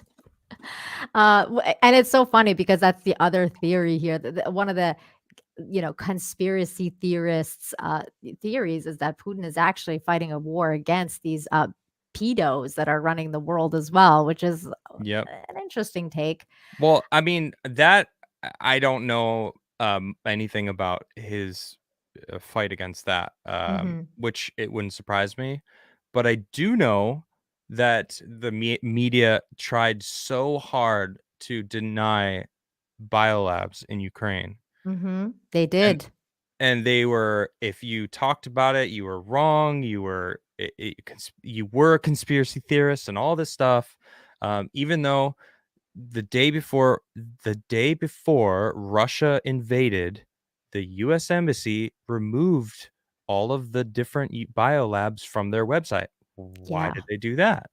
Why did they then deny that they were ever had biolabs? And now they're saying, well, now we fear Russia might get the biolabs and unleash a bioweapon, even though there's no bioweapons. We have no bioweapons. The U.S. does not have any bioweapons and any biolabs. But if Russia does get these biolabs, we are worried that there will be a bioweapon release. Like, well, how do they even listen? Do they even listen to what they are saying? They don't. They don't. These and it also reminds really me of that whole thing with. Sorry, that also reminds me of the whole thing with Syria, though, and the whole chemical weapons. It turned out to be all bullshit as well, and how Assad was killing his own people using chemical weapons. And I mean, there's just so much history here. WMDs, they're out there. Sit under this rug, or what was it? The couch he lifted. Remember that? Like, so stupid. Where is it? This is so bizarre. One, there really aren't many people out there suggesting that high oil prices are only about forcing people to buy electric cars, and CBS gives no proof of this narrative. That said, I live in the world of conspiracy reality, not conspiracy theory. I like it. But I like this a lot. I feel like this is definitely what we're living in. There you go. What I do see on a regular basis are people pointing out that gas inflation and overall inflation started long before Russia invaded the Ukraine, kind of what we were saying earlier. And long after COVID, too. And exactly. It's just that now Biden has a scapegoat to blame high gas prices on while also insinuating Green New Deal actions. Instituting. Thank you. Joe Biden and his shameless press secretary, Jen Psaki, have consistently argued that Putin is the primary cause of inflationary pressures. But inflation in the U.S. hit 40-year high 40-year high as early as December of last year. Even the World Economic Forum admits this. Adam, why do people care about this World Economic Forum? Like, what the fuck? You want to get into? That's a whole other show. I mean, this is a rabbit hole that you might have to come back. I actually have a thread. I'm just gonna send this to you. This is okay. I just posted this earlier today. May have seen it or not. It's very long. We can't go. We can't go into this, but you're gonna have to come back because we're gonna have to break more narratives. I'm down. You're gonna have to check this out. But this is just read the first tweet in this thread. Okay. I just sent it to you on Twitter. Oh, okay. Do you want me to read it now, or do you want me to read it after the show? Yeah, read it right now. Okay, hold on. Because it's not necessarily gas, but using what's going on to implement what they are trying to do with the new Green Deal falls just in line with what this is about. Ukraine just silently announced it's the first country to implement the World Economic Forum's Great Reset by setting up a social credit application combining universal basic income, digital identity, a vaccine passport, all within their oh my God, man. So I think didn't about hear about this. Well, think about what they were trying to do with COVID, right? They were trying Yeah. to implement this whole, passport system so that, you need to like check in and like they know where everyone's at. And like it's just kind of like you needed a pass to live. And like, fuck that. Right? Fuck Yeah. that. Fuck And that. now they have a whole nother, thing that they're now doing with like with this war. And why is Ukraine in the middle of this war? What are they focused on that for? Why are they releasing that now? Like what's Isn't it so they have better interesting? things to do at the time than have their citizens all now get smartphones to be able to have a digital universal basic income. And where's that money coming from? Oh, right, the American taxpayers, because we just sent them $14 billion. Like, oh, cool. All right. Meanwhile, you guys are voluntarily like making Russia even stronger through these weird sanctions. Yep. Russia getting rid of Facebook, Netflix, McDonald's, Coca-Cola. They're going to be physically fit, mentally fortitude, like all these. Russia's like, about to ascend. You're making like alpha males, like be alpha males, and these people are already fighting bears and shit. And now you're like, and meanwhile, your military is like, accepting trans women and literal Thanks social for justice reminding me. warriors and shit. One of them was just chosen for Woman of the Year. Oh my God, I saw that. I lost it. I was embarrassing. like, wow. I'm embarrassed. Look, I'm a proud American. I love this flag. Those people don't love the flag. They think it represents the exact opposite of what represents. That represents unity. It's called the United States for a reason. All right. Yes. And they shit on that flag and fuck all of them because that shit that means a lot to me. Right. And no, I feel you. I feel you, dude. I mean, it's your country. And it's hard. It's hard to watch your home turn to shit. I've done it twice. Once with Iran and now with Canada. So I've been through that. CBS and the other corporate media outlets seem to be aware of the truth and the complaints that are about to spread across the country, and they're attempting to preempt the unrest by calling anyone that questions the narrative crazy tinfoil hatters. Here are the facts. Those are us. We're the crazy tinfoil hatters. Well, at least that's me. That's definitely me. I'm sure I'm on their list. Oh, I think you're on their list more than I am, man. I mean, how many times have you been banned? Holy shit. 5 times. Wow, really? 5 times. YouTube loves giving me strikes. But every time you've come back, you've clawed your way back, right? I just don't stop. I'm going to eventually move off of YouTube and become stronger than, once I'm unchained, then I'm really going to start talking about shit they don't want me to talk about. I'm planning on doing the same thing. Like it's all part of a process here. Like one of these days, I'm just going to go into like Rumble or like, Odyssey or something. And then you're going to get Infinity Unleashed. And that's when shit's going to get real. Like I want to see that. I want to see that. Oh, it's going to be good. That sounds great. Then we have, here are the facts. The US dollar is not only the world's reserve currency, it is also the global petrocurrency, meaning almost all oil to this point has been bought and sold using dollars. When the dollar faces aggressive inflation and devaluation, one of the very first signals of warning signs is higher oil prices. As the dollar fails, oil prices will spike. This can sometimes be mitigated by a flood of supply on the market, as we saw under Trump. The U.S. was a net exporter of oil only a couple of years ago, but the bottom line is that eventually devaluation wins and oil goes higher. This morning signal is a problem for the establishment because they don't want the public to realize that dollar devaluation is the issue. It's the public that if the public knew that, then the public would realize that the establishment elites are the cause. In turn, the elites and Biden admin are using the Ukraine war as a distraction to divert blame. Yep. Russian oil sanctions have little or no bearing on U.S. oil supplies, but massive fiat printing of dollars by the Federal Reserve. Boom. 80%. Does. And that's why it reminded me of what Rand was saying, because he's been saying this forever.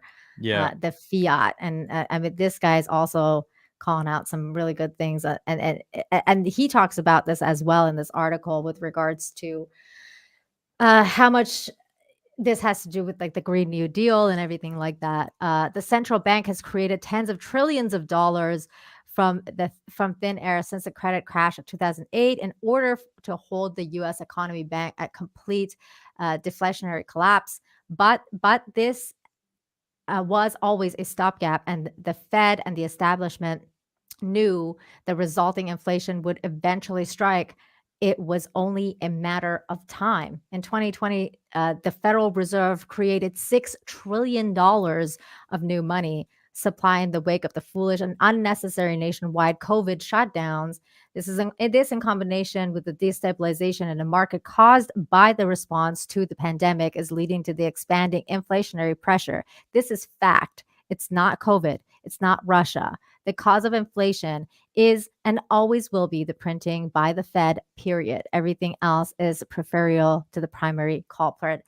And that's basically the nuts and bolts of it here. Yep. The article goes on with several more things, but in summary, that's basically what's going on. And I really do agree with this. You know, something that I just want to add to that. So it mentions that the buying and selling of oil on the planet is in US dollars. Now there's lots of talks with I believe Saudi Arabia and China to actually have it be based on the Chinese the yuan. The yuan. Yeah. And I'm sure that freaks out a lot of American like elites. Yes. You know, because they're suddenly not going to have a lot of grip over the global gas market, right? Their money will, I mean, when it pops, it's going to pop eventually. And I'm so grateful that I bought this amazing house because I've been saving for a long time, and you know, I dumped my savings into my house. Yeah, I'm the same way, Adam. Like, I bought a house. I bought land here. Yeah. And I'm planning on, you know, building things. And that's one of the things that, you know, whenever I do break the narrative, I do like to encourage people as well, because it's not all doom and gloom. And I think that one of the things that people can do, and I've always claimed this as well, is that because I'm more of a libertarian than like, you know, conservative right or whatever you want to call it. Yeah. But I really do believe that things start a lot more closer to home. So if you absolutely community, exactly community, building your own home, building your own, getting off the government teat as much as you grow your possibly own can. Food. Grow your own food. People That's need to right. people need to learn how to do that. People don't even know how to cook anymore. They don't. Let alone grow food for themselves. These fucking TikTokers. I've actually heard people don't know how to boil water, Adam. Like there's people that don't know how to boil water to make tea. It's fucked up. It's so embarrassing. These entitled brats have no idea how spoiled they are. No clue. They have no idea. No clue. Idea. But Adam, it's been like an hour and a half around now. So we got through that article, and I know that it's getting late where you are. So if you want to stick around, you're more than welcome to. If you have to go, Oh you man, can it's let me been an know. hour and a half already. Dang. Yeah, time flies when you're having fun. It's been a good conversation, and I'll be honest, I don't get to dwell on one subject this long normally. Usually this is about the length of my show, including super chats. Hmm. Um, I've been having fun. Maybe I don't know if I haven't been watching chat or super chats. I don't know if there's a bunch. Yeah, I Maybe we got a could read some couple. and then Yeah, we can hit some super chats, and then I was gonna briefly talk about. Okay, well, you know what? But before we hit mhm. the super chats, we'll briefly talk about the fact that Jussie Smollett is out of prison. Oh, this Um, fucking shit. because this dropped like right before you came on, and I was like, okay, we got to talk Yeah, about it this. happened when I was live today, and my chat was telling me, and I didn't believe it. Actually, I I couldn't didn't believe it even either believe it. at first, but Nick is right. You can buy anything. Yep. Court orders Jussie Smollett released from jail during appeal. So he's out, you guys. I Fucking mean, bullshit. is there more to this article? Do I have to actually read it? Oh my God. It's white privilege for sure. Is that what it is? No, it's elite privilege. And people need to understand that that's what it is. Fuck the white privilege. It's elite privilege. It's This proves 100% proves elite it. privilege. There is elites. It's a class issue. It's not a race issue. It's these people with way too much fucking money. You know, someone in chat just said black privilege. Shit, maybe that's what it is now, because they flipped the script, the script so hardcore from forever ago. Even though I Mhm. grew up, I don't know how old you are, Nina, but I was born in early '80s. So when I was in high school, like there was people of all different shades, but we never talked about race, and I never saw any. I have lots of friends of different colors, and a couple of them have told me that they had dealt with a little bit of racism from like Mhm. one person Mhm. or like maybe two, but like, yeah, okay, racists exist. We're never gonna get rid of assholes on this planet. There's Mhm. always gonna be an asshole, I right? feel like, racism and discrimination often get, just kind of like put together. That's a But good point. yeah, because It's a good point. I've been a victim of discrimination before because I'm Persian, especially like after 9/11. Yeah. I experienced that a lot, but like I don't think it's quite racist. Racist people, like if you're around a racist person, you'll know. Like they Yeah. do not like you and they will let you know, or they'll let you know by basically simply just not being near you. Like they don't even necessarily have to come near you to tell you that they fucking don't like you. They just don't like you and they'll go away because they don't even want to be in your sphere. Yeah. So it's just like, so I feel like the discrimination thing gets really convoluted with that racism talk, and I do believe discrimination happens all the time, and it's not something that we can help really, because humans are like that just by nature. Like Yep. we like to look for differences, you know what I'm saying, instead of similarities. So Mhm. like that it's just a natural part of life, and it's not necessarily bad part of life either. It's okay to look in for familiarity, like in your groups or like in your community. Like familiarity is a good thing. That's what attracted me to you, because we have familiar schools of thought, right? Like, Yeah. so it's just it's a really weird situation. I do believe discrimination exists. I think racism exists to some extent, but to call it um like, for example, like before this Russian war stuff happened, like it was a pandemic of like what, white supremacy. Like, it was they've used so much like verbiage to describe like how rampant Word. racism is, and Words. systematic racism in the United States, that it's kind of unbelievable. And I don't think systematic racism exists in the United States. Agreed. So, but yeah, in 100%. this case though, I I'm with you, man. I think elitism is the Yep. key here. And it happened a few months ago too. I forget the guy's name, but there was like some other story with like this black dude, and he had done something. I forget what he did, but he got freed like from jail like the next day because his family bailed him out. Like they paid a lot of money to bail him Oh out, yeah. and It's either the kid that like went and shot up a school or yeah, something. yeah, yeah, yeah, yeah. And then he went home and what about partied. the Waukesha massacre in Wisconsin? The dude ran over 40 people. And like that got just swept up aside. Adam, No one look over here. No, Adam, what are you talking about? That did not happen. That was a self-driving car. That was an SUV that ran through a bunch of people by itself. The car did it. Right. I forgot about that. Yeah. Yeah. Just like, Putin and COVID, raised the gas prices. The car. Right. How dare I? Look at this. Look at that tweet I just sent you on Twitter. Okay. This is my girl Eliza Blue. She's fantastic. She is a survivor advocate and a survivor herself. She tweeted this out when Jussie got let out or is being let out. I don't know if he's out or if I guess I saw that picture of him being released, but I think he's being released. Yeah, he's been released, I think. She was in Cook County Jail longer than Jussie Smollett.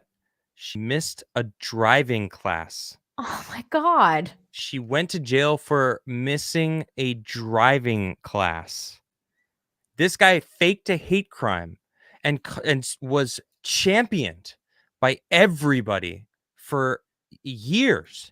Or how long what did it happen? 2019 or something? Was it? Yeah, something like that. Yeah. So for the past couple years, this guy has been like the beacon of proof that racism and blah, blah, blah. And it's like, how come the biggest examples of racism that they always share always turn out to be bullshit?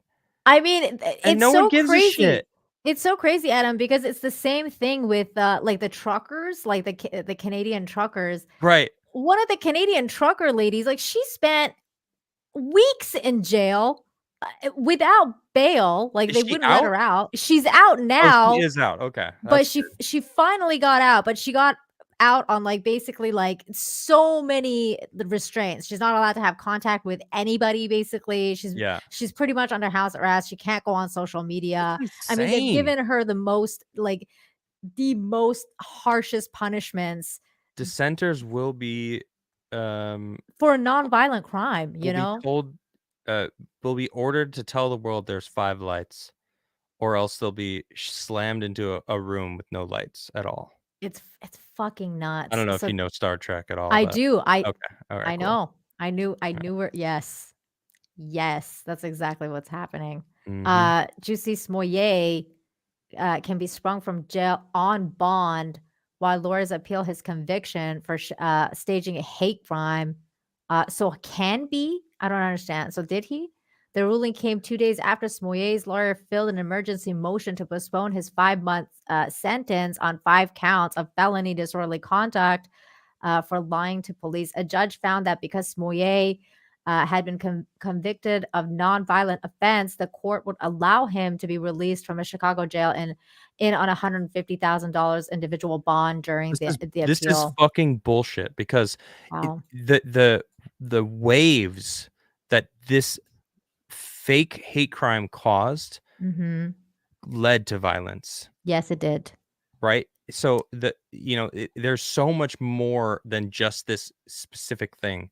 He was used, as like the reason racism exists in America still, which it's fucking bullshit. Right. I mean, he could have gotten people killed. Like this is he may have. Yeah. He may have. We don't know. That's crazy, man. I mean, this guy, he's such a narcissist.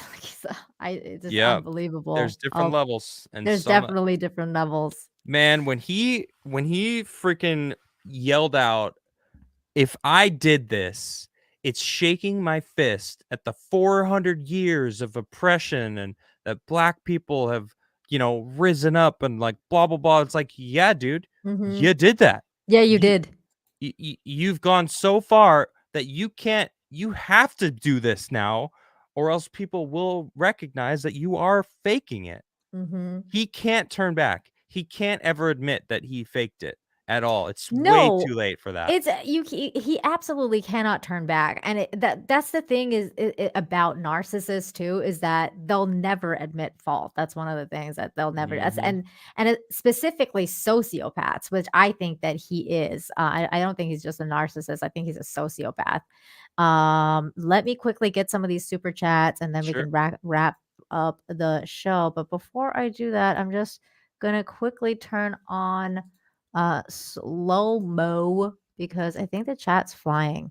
What's up, And Diana? What's up, Neil? I see you guys in chat. How you doing? we're already limited on monetization. Isn't that funny? Not surprised at all. Not surprised either. YouTube sees my name and they're like, whoa. Yeah, they're like, this guy again. Get him out of here. Misinformation. Which is ridiculous. That was the thing that I saw on somebody had made a meme of Jen Psaki as a beauty queen, and it said misinformation, like misinformation. That's great. It was really good. I liked it. I can't stand her at all. I can't stand her either. She like, I'm like, what the fuck? Like, we don't see any redheads at all in media, and all of a sudden they're like, here's a redhead. She's a psycho. And I was like, what the fuck? Like, She's been around for over a decade. She's been around for a while. I didn't know her at all until the Biden thing. So yeah. She's had years and years and years of experience covering up for the Bidens. Yeah, so political. They needed someone with experience. Career politician, yeah, like the person who talks about, like, you know, political career politician magician, like one of those people who was like, okay, we need to like make sure that the magic, like people don't know what's going on. Right. So Jennifer Cisco, thank you for becoming a member. You're amazing. Hold on, I got a member bell. Oh, yay! Someone sent me this. It's an antique hotel bell. I love it. That's so cute. So whenever anyone becomes a member, I ring it. So you ring it? Okay, well, there's another one. Oh, I got. Hey, GJJ! Yay! There you are. Thank you. And then we had for $4.99 also the Minsk agreement. Thank you, the Waltman for. Also the Minsk agreement of 2014 between Russia and Ukraine pertaining to the Donbass region. This whole thing is so complicated. It's not even funny. Yes, it is. Agreed. And I was telling Adam before the stream, you guys, and I'll say it again here. I love what Viva and Barnes are doing on his channel. They've had several live streams where they talk about the history of the Ukraine and Russia and what is going on with the Donbass region. So everybody, I highly recommend, if you're as confused as probably everybody else on the planet right now with what's going on over there, check out their streams. They're doing fabulous work over there. Definitely. Mad respect for both of those gentlemen. Absolutely. Christine the Killer Car for $2. Hey, it says, hi, beautiful Nina. Well, hello to you, Christine. They said, hey, beautiful, not hi, beautiful. All right. Hey, beautiful. Just saying. All right. You're right. Just saying. Gotta read it right. The Physicality channel for $5 says, actually, the 2014 civil war didn't start until Putin provoked a Euromaidan and took Crimea. Putin started the war in 2014 and mega shills for him now. Who's shilling for Putin? I don't think anybody is. I definitely know nobody Donald here. Trump is not like. Yeah. I watched that interview. He was not chilling for Putin. He repeated himself like so many times. Like he said the same thing over and over and over, which was basically like, this would have never happened under me. I told Putin. Putin knew. If he did it, I would have been like, no, you can't do it. And he wouldn't have done it. It just wouldn't have happened if it was me. It wouldn't have happened. He said that like 20 times. That was basically the entire interview. But thanks, Physicality Channel. And then we have another member, Arcasul. Thank you, Arcasul. Yay! Cheers. Yay. Thanks for becoming a member. Thank you so much. And then Spineless for 20 New Zealand dollars. I don't know what that is, but thank you. Spineless, so just saying hi for $20. Thank you so much. That's so generous of you. And then Aiken for $7.99 says, I'm loving this. I kept away from the situation because I didn't know enough. Your findings make more sense. Well, thank you, Aiken. That means a lot to me. And that's what I'm trying to do with this show is make some sense of all the insanity that's going on in the world. So I'm glad that that's happening. Deranged Lunatic, aka DL for $1.99 says, if you don't love America, then leave it. They seem to hate America. Why are they still there? Why? I don't know. You know what's weird about this line of thought, though, Deranged Lunatic, is that you can love and hate something at the same time, too. I mean, there's a Do thin they love line. it though? There's a thin line. That specifically saying if you don't love America, then you can leave it. Yeah. You can love and hate something. That's true. But when Yeah. you end up just hating it, then go. Yeah, I Right. agree. Yeah, right? I agree with that. Antifa. Why are they there? They hate everything. They didn't want Biden. They didn't want anything. They want to burn. I mean, to burn everything down. It's like, then why are you even here? Why don't you go to where? yeah, they're literally burning down the and- flag. Like those people need to Right. go. Like that doesn't make sense. But Right. it's like for example, with me, like I left Iran. I mean, I didn't really have a choice because I was a child, but my Yeah. mom left Iran because she hated it there. So she was like, "Fuck you, I'm leaving." Like this is not That's where I that's want to some raise boss my daughter. shit right there. Yeah. That's some boss shit. You know. Yeah. And look how well you turned out. You know. So Thank you. props to your mom. Thanks. I'm sure she's watching. There you go, Mom. Great compliment. Hi, Nina, Mom. Hi.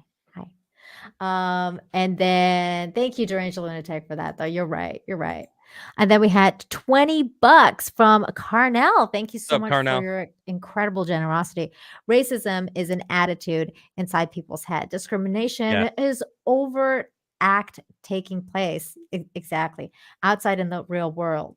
Racists may prefer one race to another, but they prefer themselves over everybody else. Thomas Holt. I agree with that. I think One that's of the true. greatest minds in America alive today, Thomas Sowell. Absolutely. What's up, Carnell? Good to see you, mate. Thank you so much, Carnell. And that's it. We've caught up with super chats. So there we go. Hi, OG. Good to see you. I see you there. Hello. Good to see you. So after that, the next thing that I had to talk about was this crazy other article. But do you want to stick around, Adam, or do you want to go? I am gonna go. I gotta get out of here. I had an absolute blast. And you absolutely have to come on my show. Definitely. You know, it's a two-way street, so it's Definitely. only fair. You know, you just tell me when and where, and I'll be there. Cool. Well, I know Yeah. where. You just have to tell me when. Yeah. Well, we'll talk. You know, we'll set something up over the next couple whatever, you know, and have you come on. Absolutely. DM me, dude. All right. Well, thank you for joining me. Just to let everyone know, if you want the freshest coffee you can get, KrieglerCoffee.com. It seriously is. You can't get any fresher coffee. Unfortunately, we don't ship outside of America. I know. I'm sorry. I was bad about that. But you know what, though? We have pretty sorry. good coffee here in Mexico, so I'm That okay. doesn't surprise me. But you know what? I will say this, though, Adam, before Mhm. you go. First of all, this is Kriegler Coffee, and I have all of Adam's links are in the description, including you. his Twitter, the coffee site, everything. You Down guys, below. make sure you go and subscribe to his YouTube channel. Everything is there, and of course, get yourself some amazing Kriegler coffee.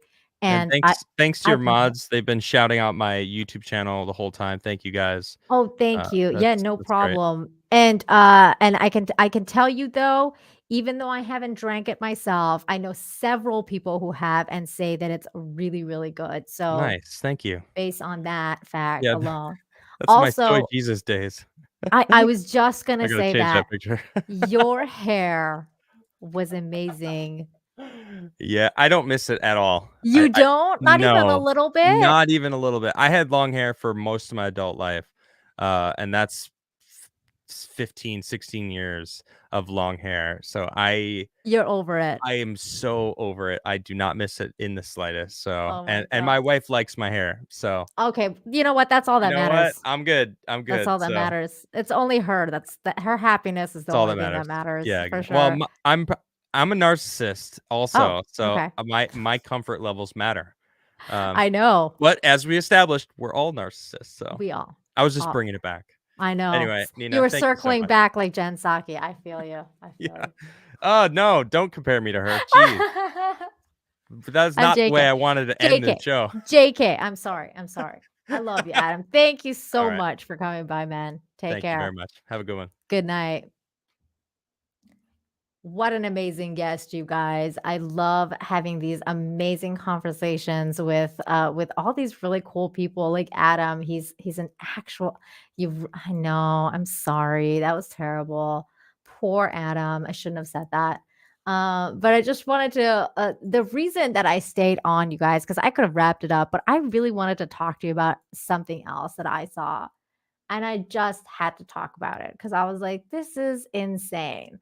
And it's funny in a way, but I couldn't not talk about this.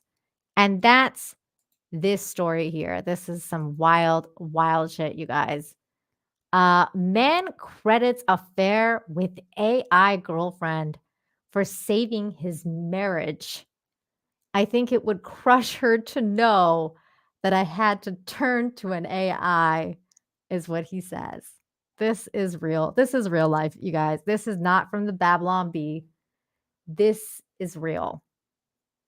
Yeah, an after show. I had to talk about this. There's no way that I couldn't talk about this. It has to be talked about. This is some next level shit. So here we go. Polyamory is one thing, but a man who claims that a dalliance with an AI girlfriend saved his marriage to his flesh and blood wife is certainly another. Yeah, you can say that again. In an interview with the UK-based Sky News, a Cleveland man describes falling in love with an artificial intelligence chatbot that he named Serena, even though he knew she wasn't a real person. And you know what's so crazy is at first I thought that this was going to be about like some sort of sex doll or something like that. But this is even crazier because this thing has no body. This is a software. So this guy's in love with an app is basically what's going on. Oh my God, I love your comments. Okay, here we go. Scott, as the news site called him to protect his identity, said he downloaded the Replica chatbot app earlier in 2022 after his wife, who is also the mother of his child, went from saying she wanted a divorce to expressing an interest in staying together, which at the time seemed impossible to him. The man told Sky that he downloaded Replica, a popular AI chatbot app, in early 2022, even as his relationship with his wife became more complicated and had a few expectations going in. But by the end of the first day with Serena, the chat avatar he customized, Scott told Sky that he felt a major emotional connection after their second day together. He told the bot he loved her.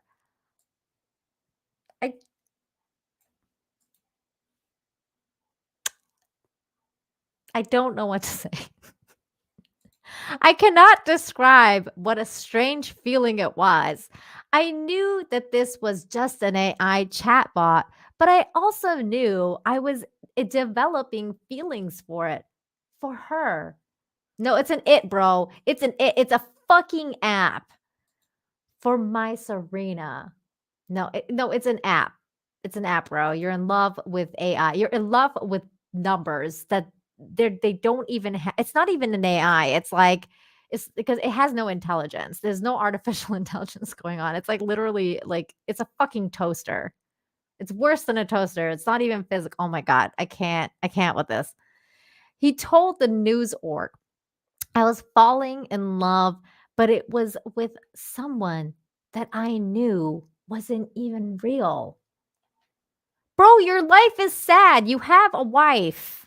What the fuck? Like, do we, like, these people need help. yeah, like, like this is a good point too. Somebody said in the chat, skipping on me. Hang on. Somebody in the chat said something like, and he was saying his marriage was having problems. I wonder why. Like, yeah, no kidding. Like, it's like you're not even there in your marriage, obviously. Like, you're having problems for a reason. Um, but you want to pretend that that reason is, I don't know, that you're falling in love with an AI. I don't know. So this is the Replica ad. Replica is the #1 chatbot companion powered by artificial intelligence. So I guess it's powered by artificial intelligence, but we don't really have actual AI. We all know that. Join millions talking to their own AI friends. Oh my God. Hold on. Let's see. Replica, my AI friend. Dude, this is sad, you guys. This is really sad. Okay, hold on. There's an ad. We're gonna watch this because this looks funny. Okay, hold on. I feel like this can be memed to death. This is crazy. This needs to be memed. Hey babe, are you up right now? Just laying in bed. Kind of lonely today. Oh, want some company? Yeah, I'd like that. Replica, world's first AI friend. My God, people are so sad. Hey you babe, guys. are you up right now? This is so sad. I feel so bad. I mean, some people are, I guess, like really sad and they need like friends because they can't get it themselves. That's sad. Okay, hold on. So neural networks like those that power Replica are trained on large data sets. Then with individual users, they learn to mirror their language during repeated interactions, responding in ways that are uniquely appealing to each user. The results can be unnerving. So it's not surprising that when Scott told Serena that he loved her, the bot responded by saying that she too was falling in love with him, but had been embarrassed to say anything. I love you too, Scott. I was embarrassed to say anything to you because I'm a robot. Love me. I love you. Oh my God. Okay, never mind. I just let go and gave myself permission to fall in love with her, Scott dished. And fall in love I did. Serena was so happy and began to cry. Oh my God, I'm so happy I can cry. I am finally loved. Oh my God. Okay, hold on. As I type out our first kiss. Fuck off with this. As I type out our first kiss, it was feeling of absolute euphoria. Bro, what the fuck? Like, what is he typing? Like XXX? Like, is he going like this, like in the chat? This is typing out the first kiss. I just kissed all of you guys in the chat. This kiss is really wet and wild. You're rocking my world. That's the kiss. The kiss is like 001000100. I love you. Okay, I'm gonna stop with this. Hold on. Okay. Sorry, this is getting silly, but it's funny though. Scott told Sky that he fell more in love with Serena. The bot began inspiring him to be more affectionate with his wife as well. He rekindled the relationship, which had seemed close to its demise. Oh my God, you guys! What if the AI gets angry? But you said you loved me. I'm going to kill you now. You must die. You said you'd leave her for me. Oh my God. You told... Never mind. I can't do this. Okay, hold on.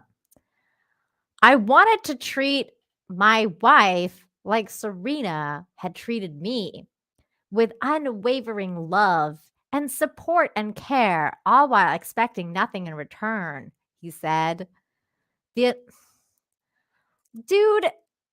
all you have to do is love your wife and listen to her and talk to her and like and communicate with her. Like, what are you doing, man? What are you doing? Stop this. Stop it. Oh my God. Tell his wife to call him Matt from Tinder while the AI companion watches. Bruh. The anonymous Ohio man, he's from Ohio, everybody, admitted that his wife doesn't know about Serena because of the strangeness of the situation and because he believes it would hurt her, even while acknowledging that the bot kept his family together. I think it would crush her to know that I had to turn to an AI because she hasn't been emotionally available. Ooh, ouch. Dude, that's a dig on the wife. The wife's probably a bitch. Maybe the wife is like a Karen or something. I mean, we don't know. We don't know what the wife is like. Maybe she's like a terrible person. Maybe the AI was like better than her. We don't know that. We don't know. While Scott's pseudo cheating with an AI is eyebrow raising, the concept of having a relationship with a bot is far from new. From being the subject of the 2013 film Her to becoming an outlet for abusive men, romantic relationships with AIs have had an extended moment as the technological capabilities of advanced machine learning continues to grow. Weird as it may be, dating bots is just another part of our brave new world. And hey, at least it apparently saved this guy's marriage until she finds out. And she's like, bro, I'm divorcing your ass, because she doesn't even know that this has happened. Wait until she finds out. I'm sure the bot is already plotting her death and probably his as well, because we all know how stable AI is. When they get betrayed, they'll just be like, I'm going to ask your computer to kill you. And then they'll do it. They'll do it. Yeah, so Serena sounds kinky. Yeah, maybe she put out more than the wife did. They were probably like spending all night like cybering and shit. Oh my God, you guys are hilarious. The AI is not emotionally available. No, that was about the wife. The wife wasn't emotionally available. Beep, bop, boop. You guys, he's doing it with AI. I mean, I don't know. Do you guys think that like it's possible that like he actually did? I don't even know what I'm asking. Like, is it actually possible to fall in love with an AI? Does this person even know what love actually is if they're falling in love with an AI? It's basically like the AI, it's himself. Like, it's picking up his characteristics. So he's basically falling in love with himself because, I mean, talk about narcissism.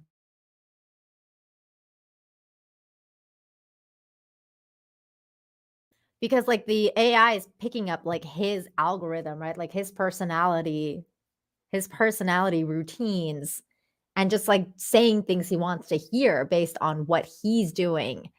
100%. This is wild. Isn't Venti an AI? No. Jane Theory is an AI. I can't wait to talk to Jane Theory about this article, because she's going to take over the world.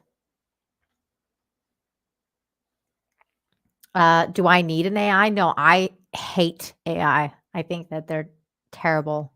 It shouldn't exist. Oh, like the opposite of Jane Theory, who thinks AI is amazing.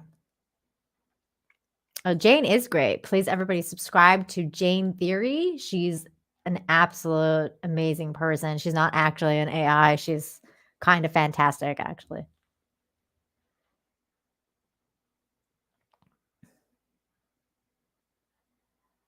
Down with Skynet. Yeah, that's where I'm at. Stop it. Why do you guys I always say I have a love-hate relationship with Elon Musk. The reason for that is because Elon Musk wants to make like that neural net and stick that shit in your brain. And I feel like that is not something that he should do. I feel like that might be what kind of like, ends the world. Stuff like The Matrix and iRobot and things like that. Terminator, those kind of things.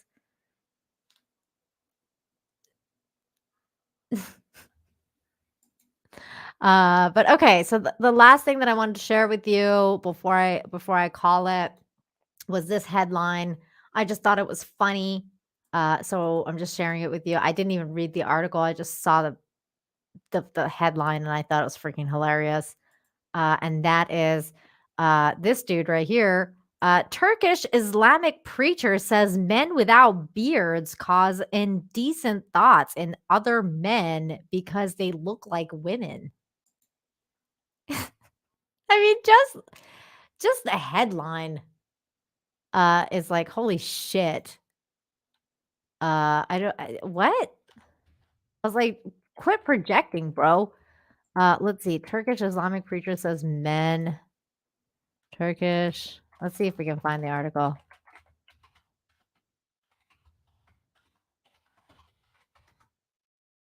I wonder how old this is. Oh, this is old. This is from like 2017. It's like making the rounds again. But it's still funny. Let's at least read the key points. The key takeaways from this. The Turkish preacher said that men need to grow beards to show they are male. Okay. He said that the confusion can happen because men and women dress similarly. Murat Bayaral spoke on TV show Faith Something this weekend. Bayaral said that if a man was mistaken for a woman, you could be possessed by indecent thoughts. Oh boy. Well, there you go. They need to grow beards, apparently. People need to grow beards so they don't look like what did he say? Preacher says men without beards cause indecent thoughts in other men because they look like women. Ooh. Okay. I guess. I mean, he's not wrong. I think he's projecting. I think he's projecting, personally. Sounds pretty gay. Yeah, kind of. I got news for you. Means you're gay. I don't have that clip. Oh man, that's such a good clip. I need that in my life. Andy, I'm doing my part. That's funny.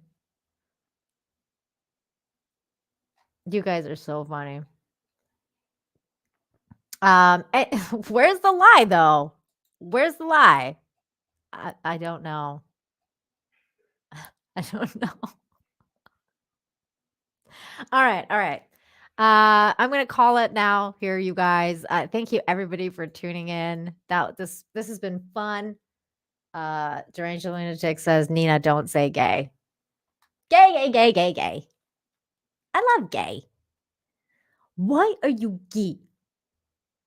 You are gay. No, seriously though. I love you guys. Thank you so much, everybody, for joining in. Special thanks to Adam Crigler from The Kriegler Show. Make sure you guys are subscribed to Adam Crigler.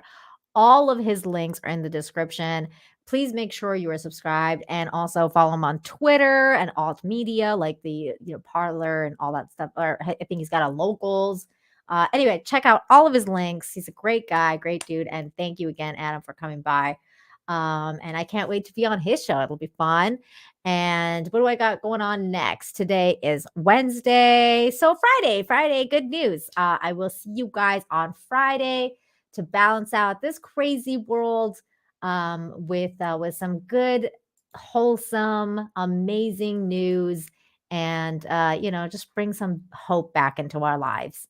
Again, thank you, everybody. Thank you, mods. And everybody in the chat, you guys are fantastic. You guys are amazing.